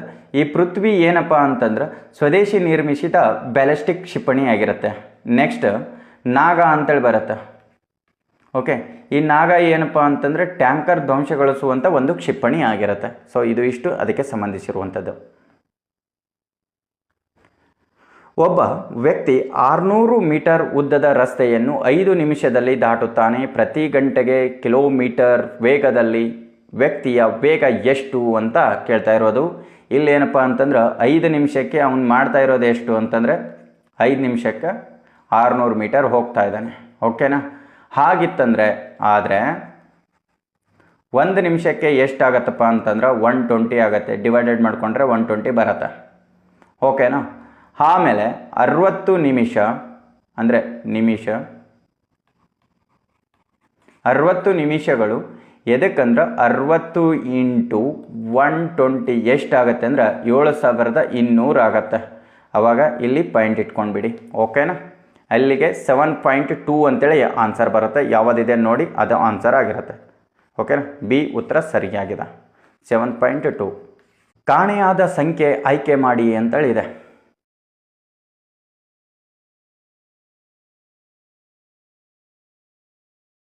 10⁻²22 ಅಂತ ಏನಿದೆ ಮೈನಸ್ 10⁻²20 ಅಂತ ಇದೆ. ಮೇಲಿಂದ್ರದಲ್ಲಿ 220 ಕಳೆದ್ರೆ ನಮ್ಗೆ ಉಳಿಯುವಂಥದ್ದು 10⁻² ಉಳಿತದೆ. ಆವಾಗ ನಾವು ಮಾಡಬೇಕಾಗಿರೋದು ಇಷ್ಟೇ. 10 10 ಎಷ್ಟಾಗುತ್ತೆ? 100 ಆಗುತ್ತೆ. ಉತ್ತರ ಯಾವುದು ಅಂತಂದ್ರೆ 100. ಯಾವ ಪ್ರಶ್ನೆ ಇದೆ ಈಗ? ಇಲ್ಲಿ ಬಿ ಉತ್ತರ ಸರಿಯಾಗಿದೆ. ಓಕೆ, ಇವುಗಳಲ್ಲಿ ಯಾವುದು ಲೇಖನ ಆರ್ಟಿಕಲ್ 32 ಅಡಿಯಲ್ಲಿ ಪ್ರಜ್ಞಾಪತ್ರ ಅಲ್ಲ ಅಂತೇಳಿ? ಹೇಬಿಯಸ್ ಕಾರ್ಪಸ್, ನಿಷೇಧ, ಕೋ ವಾರಂಟ್, ಸಾರ್ವಜನಿಕ ಹಿತಾಸಕ್ತಿ ಅರ್ಜಿ ಅಂತ ಹೇಳ್ತೀವಿ. ಸಾರ್ವಜನಿಕ ಹಿತಾಸಕ್ತಿ ಅರ್ಜಿಯನ್ನು ಬರೋದಿಲ್ಲ. ಇಲ್ಲಿ ಡಿ ಉತ್ತರ ಏನಾಗಿರುತ್ತೆ ಅಂತಂದ್ರೆ ಇಲ್ಲಿ ಬರಲ್ಲ. ಸೊ ಅದೇ ಉತ್ತರ ಆಗಿರುತ್ತೆ ಅಂತ ಹೇಳ್ತೀವಿ. 5 ರೀತಿ ರಿಟ್ಗಳನ್ನು ಹೊರಡಿಸುತ್ತೆ 32ನೇ ಆರ್ಟಿಕಲ್ ಮುಖಾಂತರ. ಯಾವುದಪ್ಪ ಅಂತಂದ್ರೆ ಹೇಬಿಯಸ್ ಆಗಿರ್ಬೋದು, ಕೋಪೈಸ್, ಮ್ಯಾಂಡಮಸ್, ಸರ್ಪಿರೋರಿ, ಕೋ ವಾರಂಟ್ ಮತ್ತು ಪ್ರೊಹಿಬಿಷನ್ ಅಂತೇಳಿ ನಾವು ಹೊರಡಿಸ್ತಾ ಇರ್ತೀವಿ. ಇಲ್ಲಿ ಇನ್ನೊಂದೇನಪ್ಪ ಅಂದ್ರೆ ಸಾರ್ವಜನಿಕ ಹಿತಾಸಕ್ತಿ ಅರ್ಜಿ ಅಂತಂದ್ರೆ ಏನು ಅಂತಂದ್ರೆ ನಿಮಗೆ ಏನಾದರೂ ಒಂದು ಕಂಪ್ನಿ ಇದೆ ಅಂತ ತಿಳ್ಕೊಳ್ಳಿದ್ದು. ಈ ಕಂಪ್ನಿಯಲ್ಲಿ ಅತಿ ಹೆಚ್ಚಾಗಿ ಮಾಲಿನ್ಯವಾಗ್ತಿತ್ತು ಅಂತಂದರೆ ನೀವೇನು ಮಾಡ್ಬೋದು ಅಂತಂದರೆ ಯಾರಾದರೂ ಸಾರ್ವಜನಿಕರು ಹೋಗಿ ಕೋರ್ಟಲ್ಲಿ ನೀವು ಒಂದು ಕೇಸನ್ನು ಹಾಕಬಹುದು. ಆ ಕೇಸ್ ಏನಾಗುತ್ತೆ ಅಂತಂದರೆ ಅದು ವಾದ ಆದ ಕೂಡಲೇ ಅದು ಸಾರ್ವಜನಿಕ ತೊಂದರೆ ಆಗ್ತಿತ್ತು ಅಂತಂದ್ರೆ ಅದನ್ನು ಏನು ಮಾಡ್ತಾರಪ್ಪ ಅಂತಂದ್ರೆ ರದ್ದತಿಯನ್ನು ಮಾಡ್ತಾರೆ ಅಂತ ಹೇಳ್ತೀವಿ. ಹಾಗೆಯೇ ಈಗ ಮೊಟ್ಟ ಮೊದಲ ಬಾರಿಗೆ ಸಾರ್ವಜನಿಕ ಹಿತಾಸಕ್ತಿ ಅರ್ಜಿಯನ್ನು ಮಂಡನೆ ಮಾಡಬೇಕಾದ್ರೆ ಇದ್ದಂಥ ನ್ಯಾಯಮೂರ್ತಿಗಳು ಯಾರು ಅಂತಲೂ ತುಂಬ ಸಲ ಕ್ವಶನನ್ನು ಕೇಳ್ತಾರೆ. ಪಿ ಎನ್ ಭಗವತಿ ಅಂತ ಇದ್ದಾರೆ. ಭಗವತಿ ಮತ್ತು ಇವರ ಜೊತೆಗೆ ಇನ್ನೊಬ್ರು ಇರ್ತಾರೆ. ಏನು ಅಂತಂದರೆ ಕೃಷ್ಣ ಅಂತ ಇರ್ತಾರೆ. ಓಕೆನಾ, ಸೊ ಇಬ್ಬರು ಕೂಡ ಏನಪ್ಪ ಅಂತಂದ್ರೆ ಮೊದಲ ಬಾರಿಗೆ ಇದ್ದು ಜಡ್ಜ್ಮೆಂಟನ್ನು ಕೊಟ್ಟಿರುವಂಥದ್ದು ಆಗಿರುತ್ತೆ ಅಂತ ಹೇಳ್ತೀವಿ. ಓಕೆ, ನೆಕ್ಸ್ಟ್ ಅನುಭವ ಮಂಟಪ. ಇದನ್ನು ಆರಂಭಿಸಿದವರು ಯಾರು ಅಂತೇಳಿ? ಹರಿಹರನ, ಬುಕ್ಕರಾಯನ, ಬಸವಣ್ಣನ, ಅಲ್ಲಮಪ್ರಭುನ ಅಂತೇಳಿ. ಇಲ್ಲಿ ಅನುಭವ ಮಂಟಪವನ್ನು ಪ್ರಾರಂಭ ಮಾಡಿದವರು ಯಾರು ಅಂತಂದ್ರೆ ಬಸವಣ್ಣನವರು ಆಗ್ತಾರೆ. ಬಿ ಉತ್ತರ ಸರಿಯಾಗಿದೆ. ಹಾಗಿತ್ತಂದ್ರೆ ಮೊಟ್ಟ ಮೊದಲ ಬಾರಿಗೆ ಇದರ ಅಧ್ಯಕ್ಷತೆ ಯಾರು ವಹಿಸ್ಕೊತಾರೆ ಅಂತಂದ್ರೆ ಅಲ್ಲಮಪ್ರಭು ಅವರು ವಹಿಸ್ಕೊತಾರೆ. ಇದು ಸರಿಯಾಗಿರುತ್ತೆ. ಹಾಗಿತ್ತಂದ್ರೆ ಕರ್ನಾಟಕದ ಮಾರ್ಟಿನ್ ಲೂಥರ್ ಅಂತೇಳಿ ಯಾರನ್ನ ಕರೀತಾರೆ ಅಂತಂದ್ರೆ ಅವರನ್ನ ಬಸವಣ್ಣನವರನ್ನ ಕರಿತೀವಿ. ಓಕೆ, ಬಸವಣ್ಣನವರನ್ನ ಕರಿತೀವಿ. ಇವರ ಅಂಕಿತ ನಾಮ ಯಾವುದಪ್ಪ ಅಂತಂದ್ರೆ ಕೂಡಲ ಸಂಗಮ ದೇವ ಅಂತೇಳಿ ಇದೆ. ಹಾಗಿತ್ತಂದ್ರೆ ಅಲ್ಲಮ ಪ್ರಭುಗಳು ಏನು ಅಂತಂದ್ರೆ ಗುಹೇಶ್ವರನ ಅಂಕಿತ ನಾಮ ಈ ಅಲ್ಲಮ ಪ್ರಭುಗಳದು ಆಗಿರುತ್ತೆ ಅಂತ ಹೇಳ್ತೀವಿ. ಮುಖ್ಯಮಂತ್ರಿಗಳ ಸಂಬಳ ಮತ್ತು ಭತ್ಯಗಳನ್ನು ಯಾವುದನ್ನು ನಿರ್ವಹಿಸುತ್ತೆ ಅಥವಾ ನಿರ್ಧರಿಸುತ್ತೆ ಅಂತೇಳಿ? ರಾಜ್ಯಪಾಲರು, ರಾಜ್ಯದ ಶಾಸಕಾಂಗ, ರಾಷ್ಟ್ರಪತಿ, ಸಂಸತ್ತು ಅಂತೇಳಿ ಇರುವಂಥದ್ದು. ಇಲ್ಲೇನಪ್ಪ ಅಂತಂದ್ರೆ ಬಿ ಉತ್ತರ ಆಗಿರುತ್ತೆ. ಓಕೆನಾ, ರಾಜ್ಯದ ಶಾಸಕಾಂಗ ಆಗಿರುತ್ತೆ. ಇದರಲ್ಲಿ 2ನೆಯ ಅನುಸೂಚಿ ಕೂಡ ಹೇಳುತ್ತೆ. ಓಕೆನಾ, ಈ ಸಂಬಳದ ಬಗ್ಗೆ ಅನುಸೂಚಿನೂ ಕೂಡ ನಿರ್ಧಾರ ಮಾಡುತ್ತೆ. ಏನಪ್ಪ ಅಂತಂದ್ರೆ ಇಲ್ಲಿ ಅವರ ಸಂಬಳ ಮತ್ತು ಅವರಿಗೆ ನೀಡುವಂಥ ಭತ್ಯದ ಮುಖಾಂತರ. ಹಾಗೆ ರೀತಿಯಾಗಿ ಪ್ರಧಾನಮಂತ್ರಿಗಳ ಸಂಬಳ ಮತ್ತು ಸವಲತ್ತುಗಳನ್ನು ಸಂಸತ್ತು ಏನು ಮಾಡುತ್ತೆ ಅಂತಂದ್ರೆ ನಿರ್ಧಾರ ಮಾಡುತ್ತೆ. ಒಂದು ಆಯತಾಕಾರದ ಕ್ಷೇತ್ರವನ್ನು 3 ಬದಿಗಳಲ್ಲಿ ಮಾತ್ರ 20 ಫೀಟ್ ಬದಿ ಅನ್ನು ಬಿಟ್ಟು ಬೇಲಿ ಹಾಕಲಾಗುತ್ತದೆ. ಮೈದಾನದ ವಿಸ್ತೀರ್ಣ 680 ಚದರ್ ಅಡಿಯಷ್ಟುಗಳಿದ್ದರೆ ಎಷ್ಟು ಅಡಿ ಪೆನ್ಸಿಲನ್ನು ಅಗತ್ಯವಾಗುತ್ತದೆ ಅಂತೇಳಿ ಇರುವಂಥದ್ದು. ಇಲ್ಲಿ ಏನು ಅಂತಂದರೆ 34 ಅಂತ ಕೊಟ್ಟಿದ್ದಾರೆ. ಓಕೆನಾ. ಟೋಟಲ್ ಆಗಿ ಇರುವಂಥದ್ದು ಎಷ್ಟಪ್ಪ ಅಂತಂದ್ರೆ 680 ಅಡಿಯಷ್ಟು ಇದೆ ಅಂತ ಹೇಳ್ತೀವಿ. ಇನ್ನು 20 ಫೀಟಷ್ಟು ಇದೆ, ಇಲ್ಲಿ 34 ಅಂತೇಳಿ ಹಾಕೊಳ್ಳೋಣ. ಓಕೆ, ಈ ಕಡೆ 20 ಸೇಮ್ ಆಗಿ ಬಂದಿರುತ್ತೆ. ಈಗ ವಿಸ್ತೀರ್ಣದ ಉದ್ದ ಇಂಟು ಅಗಲ ಅಂತೇಳಿ ತಗೊಂತೀವಿ. ಓಕೆನಾ. 680 ಈಕ್ವಲ್ ಎಕ್ಸ್ ನಮ್ಗೆ ಗೊತ್ತಿಲ್ಲ, ಸೊ ಎಕ್ಸ್ ಇಂಟು 20 ಅಂತ ತಗೊತೀವಿ. 380 ಡಿವೈಡೆಡ್ ಬೈ 20 ಅಂತ ತಗೊಳ್ತೀವಿ. ಓಕೆನಾ. 21 34 ಎಷ್ಟಾಗುತ್ತೆ ಅಂತಂದರೆ 34 ಉಳಿತದೆ. ಓಕೆ, 34 ಉಳಿತದೆ. ನೆಕ್ಸ್ಟ್ ಏನಂತಂದ್ರೆ ಪೆನ್ಸಿಲ್ಲು ಅಂತ ಬರಿತೀವಿ.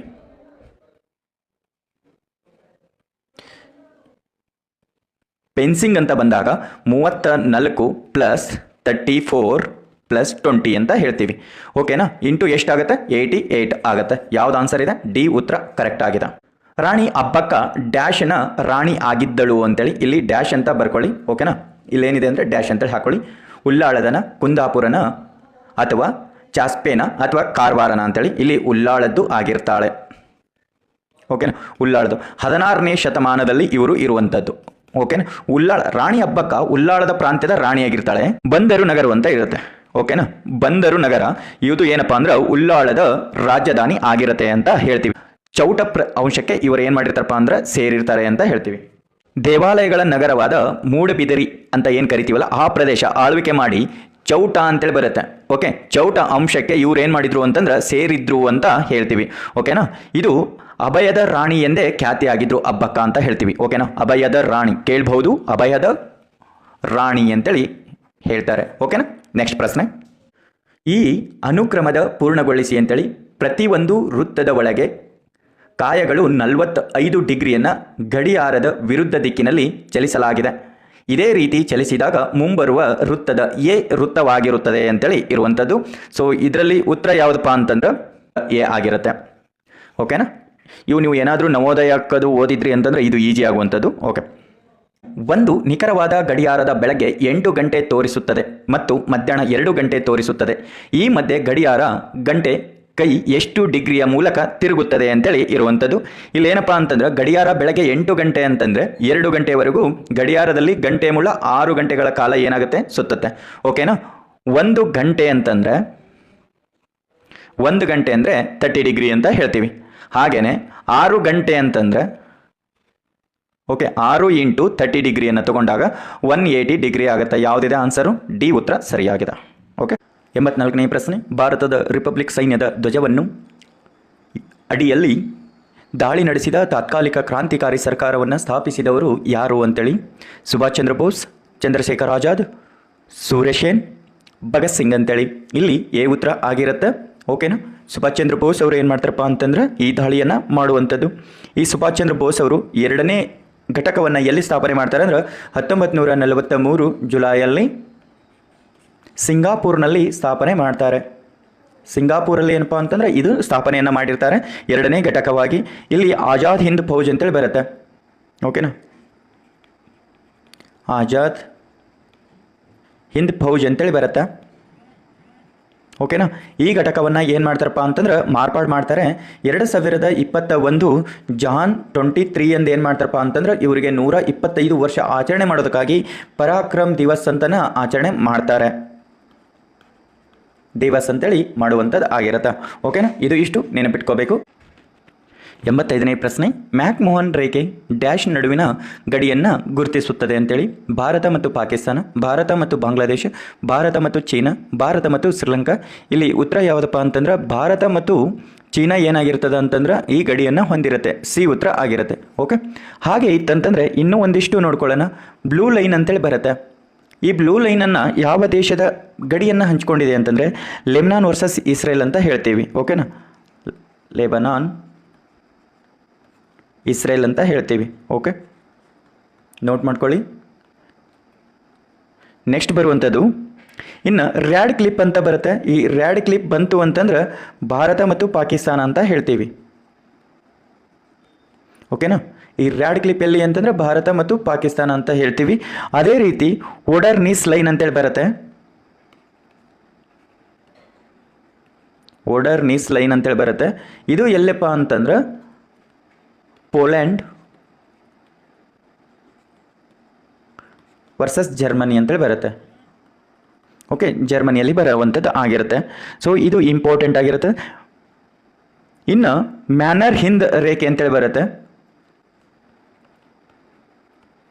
ಮ್ಯಾನರ್ ಹಿಮ್ ರೇಖೆ ಅಂತೇಳಿ ಬರುತ್ತೆ. ಇದನ್ನು ಎಲ್ಲಪ್ಪ ಅಂತಂದ್ರೆ ರಷ್ಯಾ ವರ್ಸಸ್ ಫಿನ್ಲ್ಯಾಂಡ್ ಅಂತೇಳಿ ಬರುತ್ತೆ.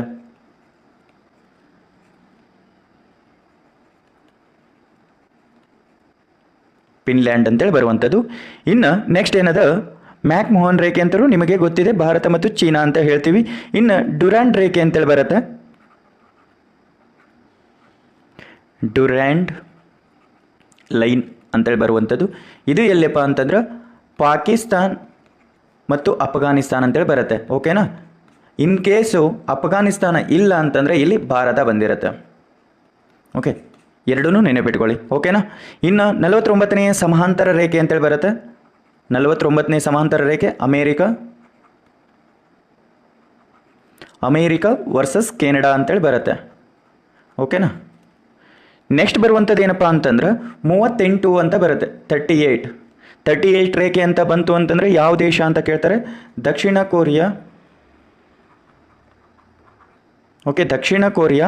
ಹಾಗೆ ಅದರ ಜೊತೆಗೆ ಉತ್ತರ ಕೊರಿಯಾ ಅಂತ ಹೇಳ್ತೀವಿ. ಉತ್ತರ ಕೊರಿಯಾ ಅಂತೇಳಿ ಬರುತ್ತೆ. ಹಾಗೆಯೇ ಇನ್ನೊಂದು 31 ಅಂತ ಬಂತು ಅಂದರೆ ಇರಾನ್ ಮತ್ತು ಇರಾಕ್ ಅಂತೇಳಿ ಬರುವಂಥದ್ದು. ಓಕೆ, ಇದು ಇಷ್ಟು ಕೂಡ ನೀವು ನೆನಪಿಟ್ಕೋಬೇಕಾಗತ್ತೆ.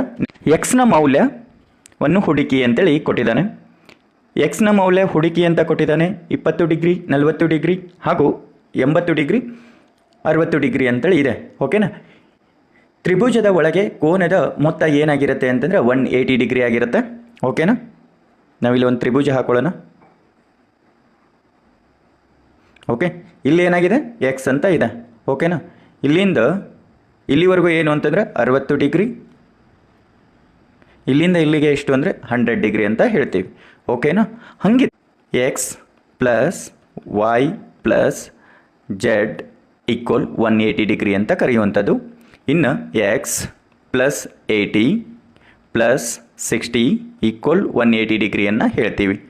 ಅದೇ ರೀತಿ x equal to 180 degree minus 140 degree ಅಂತ ಹೇಳಿದ್ರೆ ಓಕೆ, ನೆಕ್ಸ್ಟ್ ಇಲ್ಲಿ ಉಳಿಯೋದು ಎಷ್ಟು? 40 ಡಿಗ್ರಿಯನ್ನು ನಮಗೆ ಉಳಿತದ ಅಂತ ಹೇಳ್ತೀವಿ. ಓಕೆನಾ. ಇಲ್ಲೇನು ಆನ್ಸರ್ ಎಷ್ಟು? 40 ಡಿಗ್ರಿ ಆಗಿರುತ್ತೆ. ಅಥವಾ ನೀವು ಹಾಗಾದರೂ ಮಾಡ್ಬೋದು, X equal A minus Z X equal 100 minus 16 ಆದರೂ ಮಾಡಿಕೊಂಡ್ರೆ ಎಕ್ಸ್ ಈಕ್ವಲ್ ಟು 40 ಅನ್ನೋದು ಉಳಿತದ. ಅಂದರೆ 40 ಡಿಗ್ರಿ. ಇಲ್ಲಿ 40 ಡಿಗ್ರಿ ಯಾವುದಿದೆ? ಬಿ ಉತ್ತರ ಸರಿಯಾಗಿದೆ. ಓಕೆನಾ. ಅರ್ಥಶಾಸ್ತ್ರದ ಲೇಖಕರು ಯಾರು ಅಂತೇಳಿ ಕೊಟ್ಟಿರುವಂಥದ್ದು ಚಂದ್ರಗುಪ್ತ ಮೌರ್ಯ, ಕೌಟಿಲ್ಯ, ಹರಿಹರ, ವಿಶಾಖದತ್ತ ಅಂತೇಳಿ ಇದೆ. ಇಲ್ಲಿ ಯಾರಪ್ಪ ಅಂತಂದ್ರೆ ನಿಮಗೆ ಕೌಟಿಲ್ಯ ಅಂತೇಳಿ ಗೊತ್ತಿದೆ.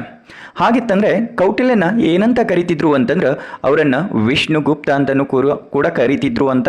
ಓಕೆನಾ. ನಾಳೆ ಮತ್ತೆ ಏನಾದರೂ ಕೌಟಿಲ್ಯ ಇಲ್ಲ ಅಂತಂದ್ರೆ ವಿಷ್ಣುಗುಪ್ತನಾದರೂ ಕರಿತಿದ್ರು. ಹಾಗೆ ಚಾಣಕ್ಯ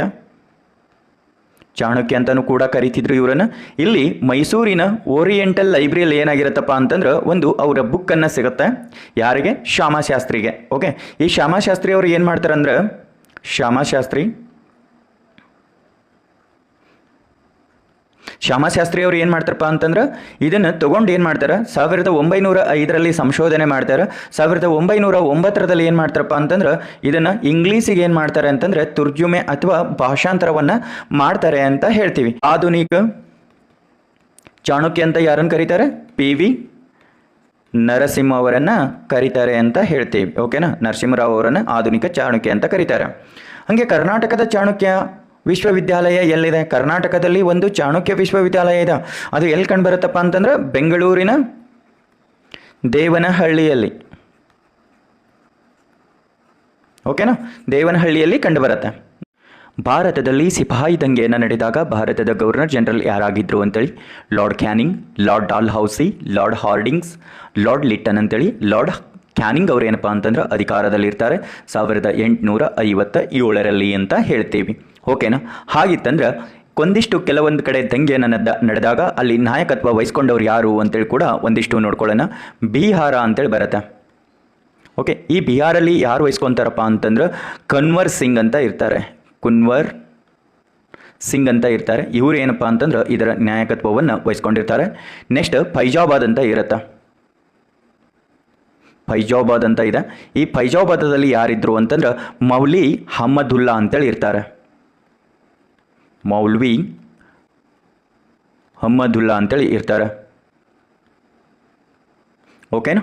ನೆಕ್ಸ್ಟು ಬರೋಲಿ ಅಂತೇಳಿ ಬರುತ್ತೆ. ಈ ಬರೋಲಿಯಲ್ಲಿ ಯಾರಿರ್ತಾರೆ ಅಂತ ನೆಕ್ಸ್ಟ್ ನಾಯಕರು ಯಾರಿರ್ತಾರೆ? ಖಾನ್ ಬಹದ್ದೂರ್ ಖಾನ್ ಅವರು ಇರ್ತಾರೆ ಅಂತ ಹೇಳ್ತೀವಿ. ನೆಕ್ಸ್ಟ್ ಬನಾರಸ್ ಅಂತೇಳಿ ಬರುತ್ತೆ. ಈ ಬನಾರಸಲ್ಲಿ ಯಾರಿರ್ತಾರೆ ಅಂತಂದ್ರೆ ಮೌಲಿ ಲಿಯಾಕತ್ ಅಲಿ ಅಂತೇಳಿ ಇರ್ತಾರೆ. ಲಿಯಾಕತ್ ಅಲಿ ಅಂತೇಳಿ ಬರ್ತಾರೆ. ನೆಕ್ಸ್ಟ್ ಬರುವಂಥದ್ದು ಯಾರಪ್ಪ ಅಂದ್ರೆ ಬಿಜ್ನೂರು ಅಂತೇಳಿ ಬರುತ್ತೆ. ಬಿಜ್ನೂರದಲ್ಲಿ ಯಾರಿರ್ತಾರೆ ಅಂತಂದ್ರೆ ಮೊಹಮ್ಮದ್ ಖಾನ್ ಅವರು ಇರ್ತಾರೆ. ಮೊಹಮ್ಮದ್ ಖಾನ್ ಅವರು ಇರ್ತಾರೆ. ನೆಕ್ಸ್ಟ್ ಬರೋದು ಮಾಂಡರಸ್ ಅಂತೇಳಿ ಬರುತ್ತೆ. ಮಾಂಡರಸಲ್ಲಿ ಯಾರು ಇರ್ತಾರೆ ಅಂತಂದ್ರೆ ಫಿರೋಜ್ ಶಾಹಿ ಅವನು ಇರ್ತಾರೆ ಅಂತ ಹೇಳ್ತೀವಿ. ಕುಲಿ ಅಂತೇಳಿ ಬರುತ್ತೆ. ಈ ಕುಲಿಯಲ್ಲಿ ಯಾರು ಇರ್ತಾರಪ್ಪ ಅಂದ್ರೆ ಕುಲುವಲ್ಲಿ ರಾಜ ಪ್ರತಾಪ್ ಸಿಂಗ್ ಅವರು ಇರ್ತಾರೆ. ಓಕೆ, ಇನ್ನು ನೆಕ್ಸ್ಟ್ ಇದೆ ನೋಡೋಣ. ಇನ್ನು ದೆಹಲಿಯಲ್ಲಿ ಯಾರಿರ್ತಾರೆ ಅಂತಂದರೆ ದೆಹಲಿಯಲ್ಲಿ ಯಾರಿರ್ತಾರೆ? ಬಹದ್ದೂರ್ ಶಾ ಅವರು ಇರ್ತಾರೆ. ಇದನ್ನು ದಂಗೆಯನ್ನು ಹತ್ತಿಕ್ಕಿದವರು ಯಾರು ಅಂತ ಕೇಳಿದ್ರೆ ಜಾನ್ ನಿಕೋಲರ್ ಅಂತೇಳಿ ಬರ್ತಾರೆ. ನಿಕೋಲನ್ ಸರ್ ಅಂತೇಳಿ ಬರ್ತಾರೆ. ಓಕೆನಾ, ಇದು ನೆನಪಿಟ್ಕೊಳ್ಳಿ. ಲಕ್ನೋದಲ್ಲಿ ಯಾರು ಬರ್ತಾರೆ ಅಂತೇಳಿ. ಲಕ್ನೋ ಇಂಪಾರ್ಟೆಂಟ್, ತುಂಬ ಸಲ ಕ್ವಶನ್ ಕೇಳಿದ್ದಾರೆ. ಬೇಗಂ ಹಜರತ್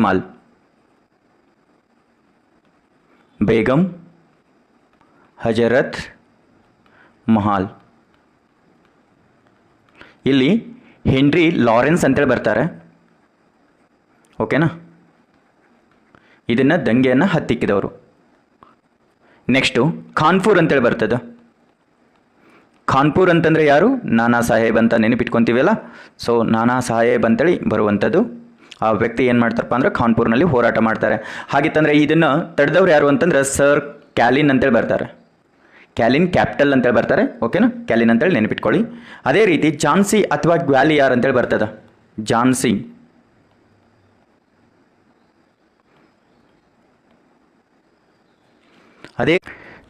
ಅಂತೇಳಿ ಬರುತ್ತೆ. ಓಕೆನಾ, ಝಾನ್ಸಿ ಯಾರು ಇಲ್ಲಿ ಮುಂದಾಳತ್ವ ವಹಿಸಿದ್ರಪ್ಪ ಅಂತಂದ್ರೆ ಝಾನ್ಸಿ ಮತ್ತು ಗ್ವಾಲಿಯರ್ ಅಂತೇಳಿ ನೆನಪಿಟ್ಕೊಳ್ಳಿ. ಗ್ವಾಲಿಯರ್ ಇವೆರಡೂ ನೆನಪಿಟ್ಕೊಳ್ಳಿ. ಝಾನ್ಸಿಯಲ್ಲಿ ಅಂತ ಬಂದಾಗ ಲಕ್ಷ್ಮೀಬಾಯಿ ಇರ್ತಾರೆ. ಅದೇ ಗ್ವಾಲಿಯರ್ ಅಂತ ಬಂದರೆ ತ್ಯಾತೆ ಟೋಪಿಯವರು ಬರ್ತಾರೆ. ಯಾಕೆ ಈ ಇಬ್ಬರದು ಒಂದೇ ಸಲ ಹೆಸರು ಬರ್ದಿದ್ರಿ ಅಂತಂದ್ರೆ ಜನರಲ್ ಹಗ್ ರೋಸ್ ಅಂತೇಳಿ ಬರ್ತಾರೆ. ಓಕೆನಾ, ಹಗ್ ರೋಸ್ ಅಂತೇಳಿ ಬರ್ತಾರೆ. ಇವ್ರು ಏನು ಮಾಡ್ತಾರಪ್ಪ ಅಂತಂದ್ರೆ ಈ ದಂಗೆಯನ್ನು ಅಡಗಿಸ್ತಾರೆ ಅಂತ ಹೇಳ್ತೀವಿ. ಇನ್ನು ನೆಕ್ಸ್ಟ್ ಅಹಮದಾಬಾದ್ ಅಂತೇಳಿ ಬರ್ತದೆ. ಬಿಹಾರ್ನಲ್ಲಿ ಅಂತ ಬರ್ತದೆ. Is an important. ಬಿಹಾರು ಕೂಡ ಬಿಹಾರಲ್ಲಿ ಯಾರು ಬರ್ತಾರೆ ಅಂದ್ರೆ ಕುನ್ವರ್ ಸಿಂಗ್ ಅಂತಲೂ ಕೂಡ ಬರ್ತಾರೆ. ವಿಲಿಯಂ ಟೇಲರ್ ಅಂತೇಳಿ ಬರ್ತಾರೆ. ಇವ್ರು ಏನು ಮಾಡ್ತಾರಪ್ಪ ಅಂತಂದ್ರೆ ಇಲ್ಲಿಯ ದಂಗೆಗಳನ್ನು ಹತ್ತಿಕ್ತಾರೆ ಅಂತ ಹೇಳ್ತೀವಿ. ಈ ಕೆಳಗಿನ ಯಾವ ಕಾಯ್ದೆ ಹರಾಜಕತೆ ಮತ್ತು ಕ್ರಾಂತಿಕಾರ ಅಪರಾಧದ ಕಾಯ್ದೆ 1919 ಎಂದು ಕರೆಯಲ್ಪಟ್ಟಿತು ಅಂತೇಳಿ? ಭಾರತೀಯ ಸಶಸ್ತ್ರ ಕಾಯ್ದೆನ, ಫಿಟ್ ಇಂಡಿಯಾ ಕಾಯ್ದೆನ, ಇಲ್ಬರ್ಟ್ ಮಸೂದೆನ ಅಥವಾ ರೌಲಟ್ ಕಾಯ್ದೆನ ಅಂತೇಳಿ ಇಲ್ಲಿ ಯಾವುದು ಅಂತೇಳಿ ಆನ್ಸರ್ ಮಾಡ್ತಾ ಹೋಗಿ ನೀವು. ಹಾಗೆ ರೌಲಟ್ ಕಾಯ್ದೆಯನ್ನು ನಾವು ಏನಂತ ಕರಿತೀವಿ ಅಂದ್ರೆ ಹರಾಜಕತೆ ಅಥವಾ ಕ್ರಾಂತಿಕಾರಿ ಅಪರಾಧದ ಕಾಯ್ದೆ ಅಂತೇಳಿ ಕರೆಯುವಂಥದ್ದು ಆಗಿರ್ತದೆ ಅಂತೇಳಿ ಹೇಳ್ತೀವಿ. ಹಂಗಿತ್ತಂದ್ರೆ ಇಲ್ಲಿ ಒಂದು 1917-18ರಲ್ಲಿ ಏನಾಗತ್ತಂದ್ರೆ ಅಂದಿನ ಬ್ರಿಟಿಷರ ಗವರ್ನರ್ ಜನರಲ್ ಆದವಂಥವ್ರು ಯಾರಪ್ಪ ಅಂದ್ರೆ ಜೇಮ್ಸ್ ಬರ್ಡ್ ಅಂತ ಬರ್ತಾರೆ. ಜೇಮ್ಸ್ ಬರ್ಡ್ ಅಂತೇಳಿ ಬರ್ತಾರೆ. ಓಕೆ, ಅವರು ಏನು ಮಾಡ್ತಾರಪ್ಪ ಅಂತಂದ್ರೆ ನ್ಯಾಯಮೂರ್ತಿ ರೌಲಟ್ ನೇತೃತ್ವದಲ್ಲಿ ಒಂದು ಸಮಿತಿಯನ್ನು ರಚನೆ ಮಾಡಿ ಕಳಿಸ್ತಾರೆ. ಭಾರತದ ಕ್ರಾಂತಿಕಾರಿ ಚಟುವಟಿಕೆಯನ್ನು ಹತ್ತಿಕ್ಕುವುದಕ್ಕಾಗಿ ಇಂಪೀರಿಯಲ್ ಲೆಜಿಸ್ಲೇಟಿವ್ ಕೌನ್ಸಿಲ್ ಅಂತೇಳಿ 1919ರಂದು ರೌಲತ್ ಕಾಯ್ದೆ ಅನ್ನೋದು ಜಾರಿಗೆ ಬರ್ತದೆ. ಓಕೆ, ಇಂಪೀರಿಯಲ್ ಲೆಜಿಸ್ಲೇಟಿವ್ ಕೌನ್ಸಿಲ್ ಅಂತೇಳಿ 1919 ಮಾರ್ಚ್ 21ರಂದು ಏನು ಮಾಡ್ತಾರಪ್ಪ ಅಂದ್ರೆ ಈ ಕಾಯ್ದೆ ಅನ್ನೋದು ಜಾರಿಗೆ ತರ್ತಾರ ಅಂತ ಹೇಳ್ತೀವಿ. ಅದಕ್ಕೆ ನಾವು ಏನಪ್ಪ ಅಂದ್ರೆ ಹರಾಜಕತೆ ಅಥವಾ ಕ್ರಾಂತಿಕಾರಿಯ ಕಾಯ್ದೆ ಅಂತನಾದರೂ ನಾವು ಇದಕ್ಕೆ ಕರಿತಿರ್ತೀವಿ ಅಂತ ಹೇಳ್ತೀವಿ. ಈ ಕೆಳಗಿನ ಹೇಳಿಕೆಗಳನ್ನು ಗಮನಿಸಿ. ಬ್ರಹ್ಮ ಸಮಾಜವನ್ನು ಸ್ಥಾಪಿಸಿದವರು ರಾಜಾರಾಮ್ ಮೋಹನ್ ರಾಯ್, ಆರ್ಯ ಸಮಾಜವನ್ನು ಸ್ಥಾಪಿಸಿದವರು ದಯಾನಂದ ಸರಸ್ವತಿ. ಈ ಮೇಲಿನ ಹೇಳಿಕೆಗಳಲ್ಲಿ ಯಾವುದು ಸರಿ? ಒಂದು ಮಾತ್ರ, ಎರಡು ಮಾತ್ರ, ಇವುಗಳಲ್ಲಿ ಯಾವುದು ಅಲ್ಲ, ಇವುಗಳಲ್ಲಿ ಎರಡು ಅಂತೇಳಿ ಇರುವಂಥದ್ದು. ಡಿ ಉತ್ತರ ಏನಪ್ಪ ಅಂದ್ರೆ ಸರಿಯಾಗಿರುತ್ತೆ. ಓಕೆ, ಎರಡೂ ಕೂಡ ಸರಿಯಾಗಿರುತ್ತೆ. ರಾಜಾರಾಮ್ ಮೋಹನ್ ರಾಯ್ ಅವರು ಏನು ಮಾಡ್ತಾರಪ್ಪ ಅಂತಂದ್ರೆ 28ರಲ್ಲಿ ದ್ವಾರಕನಾಥ್ ಅಂತ ಇರ್ತಾರೆ. ದ್ವಾರಕನಾಥ್ ಠಾಕೂರ್ ಅಂತೇಳಿ ಬರ್ತಾರೆ. ಓಕೆನಾ? ಠಾಕೂರ್ ಅವರ ಜೊತೆಗೆ ಏನು ಮಾಡ್ತಾರಪ್ಪ ಅಂದ್ರೆ ಸೇರಿ ಕಲ್ಕತ್ತಾದಲ್ಲಿ, ಕೇಳಿದ್ದಾರೆ ಇದು, ಕಲ್ಕತ್ತಾದಲ್ಲಿ ಒಂದು ಬ್ರಹ್ಮ ಸಮಾಜವನ್ನು ಏನು ಮಾಡ್ತಾರಪ್ಪ ಅಂದ್ರೆ ಸ್ಥಾಪನೆ ಮಾಡ್ತಾರೆ. ಇನ್ನು ಭಾರತದ ನವೋದಯದ ವೃದ್ಧತಾರೆ ಅಂತೇಳಿ ಯಾರನ್ನ ಕರೀತಾರಪ್ಪ ಅಂತಂದ್ರೆ ಹೌದು, ದಯಾನಂದ ಸರಸ್ವತಿ ಅವರನ್ನು ಕರೀತಾರೆ. ತುಂಬ ಸಲ ಕ್ವಶನ್ ಅನ್ನ ಆಗಿದೆ. ನವೋದಯದ ವೃದ್ಧ ಪಿತಾಮಹ ಅಂತ ಕರೆಯೋದು ಯಾರನ್ನ ಅಂತ ಕರೀತಾರೆ? ವೃದ್ಧತಾರೆ ಅಂತ ಕರೆಯೋದು ಯಾರನ್ನ? ದಯಾನಂದ ಸರಸ್ವತಿಯವರನ್ನು ಕರೀತಾರೆ ಅಂತ ಹೇಳ್ತೀವಿ. ಹಾಗಿತ್ತಂದ್ರೆ ಆರ್ಯ ಸಮಾಜವನ್ನು ಯಾವಾಗ ಸ್ಥಾಪನೆ ಮಾಡ್ತಾರಪ್ಪ ಅಂತಂದ್ರೆ ಇವರು 1875 ಏಪ್ರಿಲ್ 10ರಂದು ಏನು ಮಾಡ್ತಾರಪ್ಪ ಅಂತಂದ್ರೆ ಇದನ್ನು ಸ್ಥಾಪನೆ ಮಾಡ್ತಾರೆ ಅಂತ ಹೇಳ್ತೀವಿ. ಸತ್ಯಾರ್ಥ ಪ್ರಕಾಶ ಅಂತೇಳಿ ಇವ್ರದ್ದು ಆರ್ಯ ಸಮಾಜದ ಬೈಬಲ್ ಅಂತ ಇರುತ್ತೆ. ಸತ್ಯಾರ್ಥ ಪ್ರಕಾಶ ಅಂತೇಳಿ ಓಕೆ, ಇವ್ರದ್ದು ಗ್ರಂಥ ಆಗಿ ಇರುತ್ತೆ. ಓಕೆ, ಇದು ಯಾವ ಭಾಷೆಯಲ್ಲಿದೆ ಅಂತಂದ್ರೆ ಹಿಂದಿಯಲ್ಲಿದೆ. ಓಕೆ, ಇದನ್ನು ಏನು ಹೇಳುತ್ತೆ ಇದರಲ್ಲಿ ಅಂತಂದ್ರೆ ವೇದಗಳಿಗೆ ಹಿಂದಿರುಗಿ ಅಂತೇಳಿ, ವೇದಗಳಿಗೆ ಹಿಂತಿರುಗಿ ಅಂತ ಹೇಳ್ತಾರೆ. ಓಕೆ, ಭಾರತೀಯರಿಗಾಗಿ ಭಾರತ ಇದೆ ಅಂತ ಹೇಳಿದವರು ಯಾರು? ದಯಾನಂದ ಸರಸ್ವತಿ. ಭಾರತೀಯರಿಗಾಗಿ ಭಾರತ ಅಂತ ಇದ್ದದ್ದು ಯಾವುದು ಅಂತಂದ್ರೆ ಇದು ಒಂದೇ ಅಂತ ಹೇಳ್ತಾರೆ ದಯಾನಂದ ಸರಸ್ವತಿಯವರು. ಓಕೆ, ಖಗ್ಗ ರವರ್ದು ಯಾರ್ದವುದು ಅಂತೇಳಿ ಕುವೆಂಪುನ, DVG ಗುಂಡಪ್ಪ ಅವ್ರದ್ದು, DR ದ.ರಾ ಬೇಂದ್ರೆ ಅವ್ರದ್ದು, ಅಥವಾ SL ಭೈರಪ್ಪ ಅವ್ರದ್ದು ಅಂತೇಳಿ. ಇಲ್ಲಿ ತುಂಬ ಸಲ FDA SDA ಕ್ವಶನನ್ನು ಕೇಳಿದ್ದಾರೆ. ಓಕೆನಾ? ಇದು ಯಾರ್ದು ಅಂತಂದ್ರೆ DV ಗುಂಡಪ್ಪ ಅವ್ರದ್ದು ಇರುತ್ತೆ ಅಂತ ಹೇಳ್ತೀವಿ. ಇವರ ಜನನ ಎಲ್ಲಿ ಅಂತಂದರೆ ಕೋಲಾರದ ಮುಳುಬಾಗಿಲು ಅಂತ ಹೇಳ್ತೀವಿ. ಓಕೆನಾ? ಅಲ್ಲಿ ಜನನ ಆಗ್ತದೆ. ಯಾವಾಗ ಅಂದರೆ 1887ರಲ್ಲಿ ಇವ್ರದ್ದು ಜನನ ಆಗ್ತದೆ. ಇವರು 1907ರಲ್ಲಿ ಸ್ವಂತ ಭಾರತಿ ಎಂಬ ಕನ್ನಡ ದಿನಪತ್ರಿಕೆಯನ್ನು ಕೂಡ ಇವರು ಪ್ರಾರಂಭ ಮಾಡ್ತಾರೆ. ಸ್ವಂತ ಭಾರತಿ ಅಂತೇಳಿ ದಿನಪತ್ರಿಕೆ ಪ್ರಾರಂಭ ಮಾಡಿರ್ತಾರೆ. ಯಾರು? DV ಗುಂಡಪ್ಪನವರು ಅಂತ. ಮರಳು ಮುನಿಯನ ಕಗ್ಗು ಮೂಲಕ DVG ಅವರು ಏನಾಗುತ್ತೆ ಅಂತಂದ್ರೆ ಮನೆ ಮಾತಾಡ್ತಾರೆ ಅಂತ ಹೇಳ್ತೀವಿ. ಭಗವದ್ಗೀತೆಯ ಮ್ಯೂಸಿಯಂ ಎಲ್ಲಿ ಬರ್ತದೆ? ನಿಮಗೆ ಕ್ವಶನ್ ಇರುವಂಥದ್ದು. ಭಗವದ್ಗೀತೆಯ ಮ್ಯೂಸಿಯಂ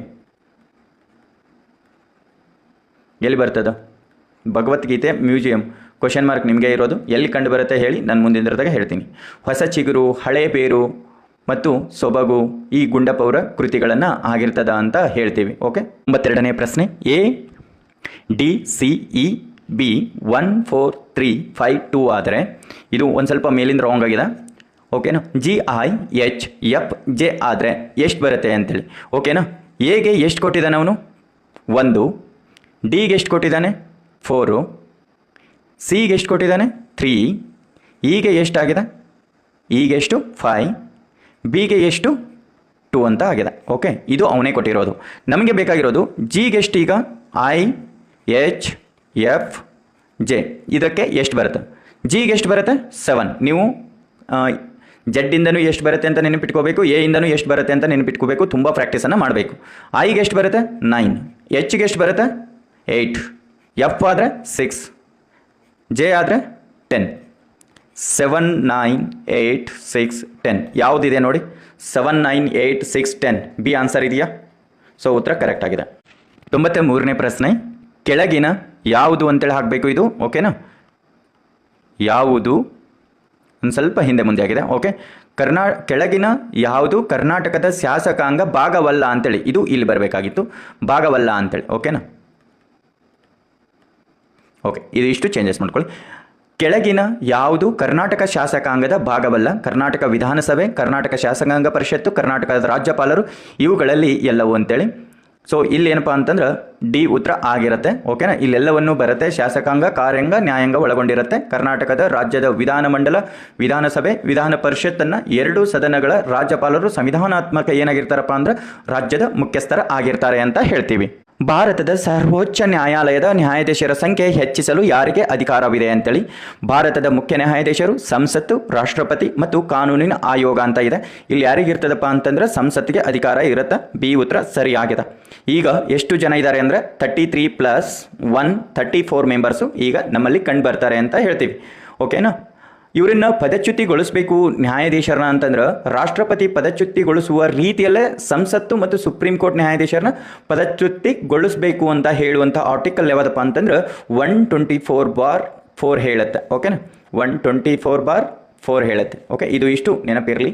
ಹಾಗಿತ್ತಂದ್ರೆ 1950ರಲ್ಲಿ ಎಷ್ಟು ಜನ ಇದ್ರು ಅಂತಂದ್ರೆ 8 ಜನ ಇರ್ತಾರೆ. ಹಾಗೆ ಇದನ್ನು ಏನು ಮಾಡ್ಕೊತ ಬರ್ತಾರಪ್ಪ ಅಂತಂದ್ರೆ ತಿದ್ದುಪಡಿ ಮಾಡ್ಕೊಂಡು ಬರ್ತಾ ಇರ್ತಾರೆ ಅಂತ ಹೇಳ್ತೀವಿ. ಒಂದು ಡೈಗ್ರಾಮ್ ತಗೊಳ್ಳೋಣ ಇಲ್ಲಿ. ಓಕೆನಾ? Okay, done. ಇದನ್ನು ಮುಮ್ಮುಖ ಅಂತ ತಗೊಳ್ರಿ. ಓಕೆನಾ? ಸಾರಿ,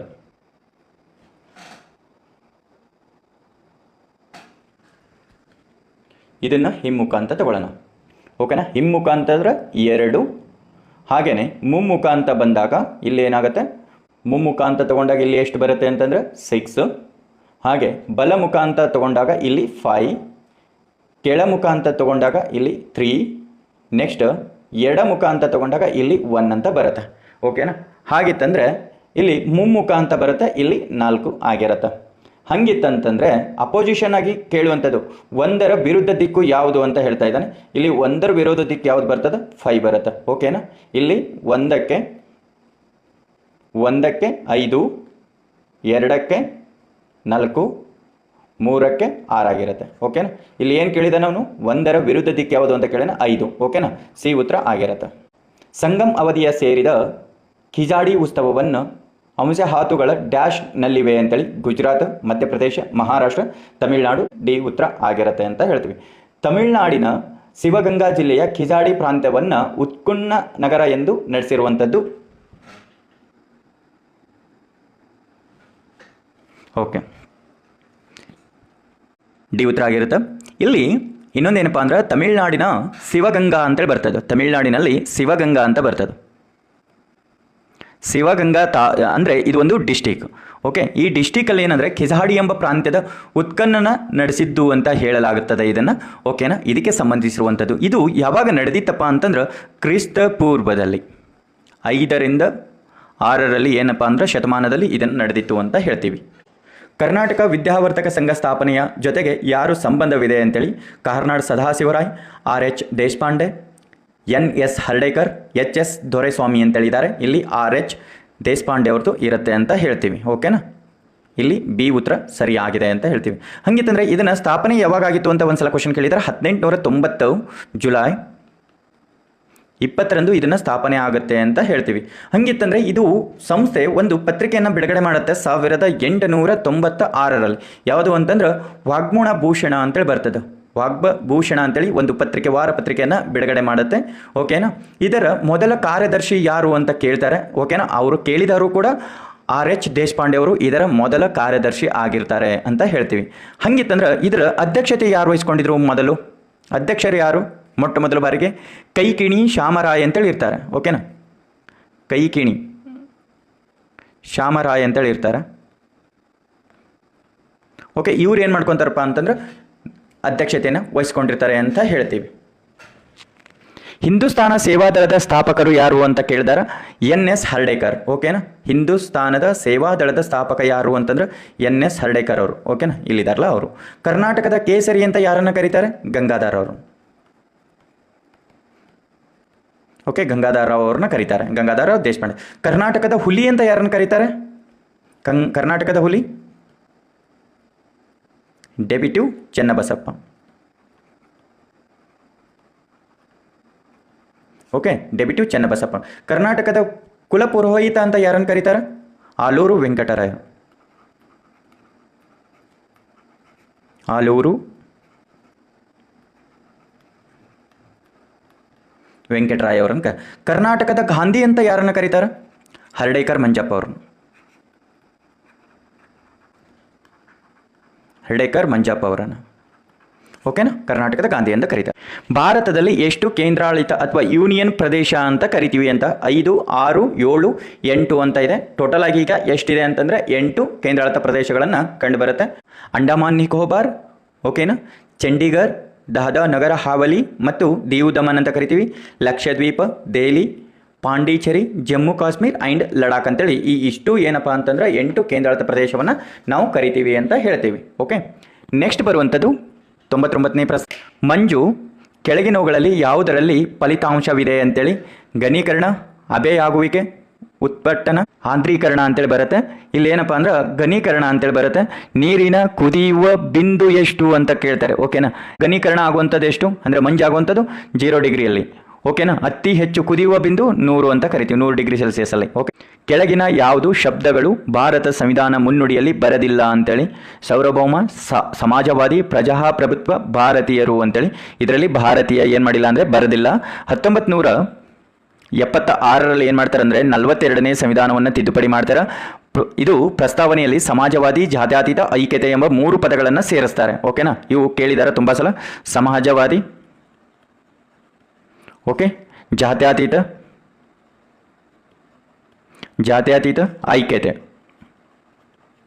ಐಕ್ಯತೆ ಈ 3 ಸೇರ್ಪಡೆ ಮಾಡ್ಕೊತಾರೆ. ಈಗ ಪ್ರಸ್ತಾವನೆ ಪದ ಏನಂದ್ರೆ ಭಾರತದ ಪ್ರಜೆಗಳಾದ ನಾವು ಸಾರ್ವಭೌಮ, ಸಮಾಜವಾದಿ, ಜಾತ್ಯತೀತ, ಪ್ರಜಾಸತ್ತಾತ್ಮಕ, ಗಣತಂತ್ರ, ನ್ಯಾಯ, ಸ್ವತಂತ್ರ, ಸಮಾನತೆ, ಐಕ್ಯತೆ, ಭಾತೃತ್ವ ಅಂತೇಳಿ ಈ ಇಷ್ಟು ಪದಗಳನ್ನು ನಾವು ಏನು ಮಾಡ್ತೀವಿ ಅಂತಂದ್ರೆ ಇಲ್ಲಿ ಇದು ಪ್ರಿಯಾಂಬಲಲ್ಲಿ ನಾವು ನೋಡ್ತೀವಿ ಅಂತ. Thank you so much friends, ಇಲ್ಲಿವರೆಗೂ ಈ ವಿಡಿಯೋವನ್ನು ನೋಡಿದ್ದಕ್ಕೆ. ಯಾರು ಹೊಸಬ್ರು ನೋಡ್ತಾ ಇದ್ದೀರಿ, KS ಮಾಸ್ಟರ್ ಮೈಂಡ್ ಯೂಟ್ಯೂಬ್ ಚಾನಲನ್ನು ಸಬ್ಸ್ಕ್ರೈಬ್ ಮಾಡಿ, ಹಾಗೆ ಬೆಲ್ ಐಕನನ್ನು ಕ್ಲಿಕ್ ಮಾಡೋದನ್ನು ಮರಿಬೇಡಿ. ಅದರ ಜೊತೆಗೆ KS ಮಾಸ್ಟರ್ ಮೈಂಡ್ ಟೆಲಿಗ್ರಾಮ್ ಗ್ರೂಪಲ್ಲಿದೆ, ಅದು ಕೂಡ ಜಾಯಿನ್ ಆದ್ರಿ ಅಂತಂದ್ರೆ ನಿಮಗೆ ಯಾರು PSI ಬರೀಬೇಕು ಅಂತ ಇದ್ದೀರಿ, ಈ ಸಲ ಎಸ್ಸೆಗೆ ಬೇಕಾದಂತಹ ಪ್ರಚಲಿತ ಘಟನೆಯನ್ನು, ಕರೆಂಟ್ ಅಫೇರ್ಸ್ ರಿಲೇಟೆಡ್ ಆಗಿರುವಂತಹ ಮಾಹಿತಿಗಳನ್ನ ನಿಮ್ಗೆ ಅಲ್ಲಿ ಕೊಡುತ್ತೆ. ಅದನ್ನ ಸರಿಯಾಗಿ ಸದುಪಯೋಗವನ್ನ ಪಡೆದುಕೊಳ್ಳಿ. ಓಕೆ, ಇಲ್ಲಿ ಇನ್ನೊಂದೇನಪ್ಪಾ ಅಂತಂದ್ರೆ SSCಗೆ, ಓಕೆ, SSC GD ಯಾರು ಬರಿತಾ ಇದ್ರಲ್ಲ ಅವರಿಗೆ, GD ಯಾರು ಬರಿತಾ ಇದ್ರಲ್ಲ, ಸೊ ಅವ್ರಿಗೆ ಇನ್ ಮುಂದೆ ಏನಪ್ಪಾ ಅಂತಂದ್ರೆ ಮ್ಯಾಪ್ ಅಲ್ಲೇ ನಿಮಗೆ ಕರೆಂಟ್ ಅಫೇರ್ಸ್ ರಿಲೇಟೆಡ್ ಆಗಿ ಬರುವಂತಹ ಮಾಹಿತಿಗಳಾಗಿರ್ಬೋದು, ಸ್ಟಾಟಿಸ್ಟಿಕ್ GK ಅಂತ ಬರುತ್ತೆ. ಆ GKನ ಕಂಪ್ಲೀಟ್ಲಿ ನಿಮಗೆ ಏನಪ್ಪಾ ಅಂತಂದ್ರೆ ಮ್ಯಾಪ್ ಅಲ್ಲೇ ಹೇಳ್ಕೊಡುತ್ತೆ. ಸೊ ಯಾರ್ಯಾರು ಸೆಂಟ್ರಲ್ ಗೌರ್ಮೆಂಟ್ ಎಕ್ಸಾಮ್ ಅನ್ನ ಬರಿತಾ ಇದ್ದೀರಿ ಅವರಿಗೆ ನಾವು ಇನ್ನು ಮುಂದೆ ನಾವು ಮ್ಯಾಪ್ ಮುಖಾಂತರ ನಿಮಗೆ ಪ್ರಶ್ನೆಯನ್ನ ಬರೋ ಹಾಗೆ ಹೇಳ್ಕೊಡುತ್ತೆ. Okay, thank you so much. 1 second ಎಲ್ಲರಿಗೂ ಇದು ಹಾಗೆ ನಿಮ್ಮ ಸ್ನೇಹಿತರಿಗೂ ಈ ವಿಡಿಯೋವನ್ನ ಶೇರ್ ಮಾಡಿ.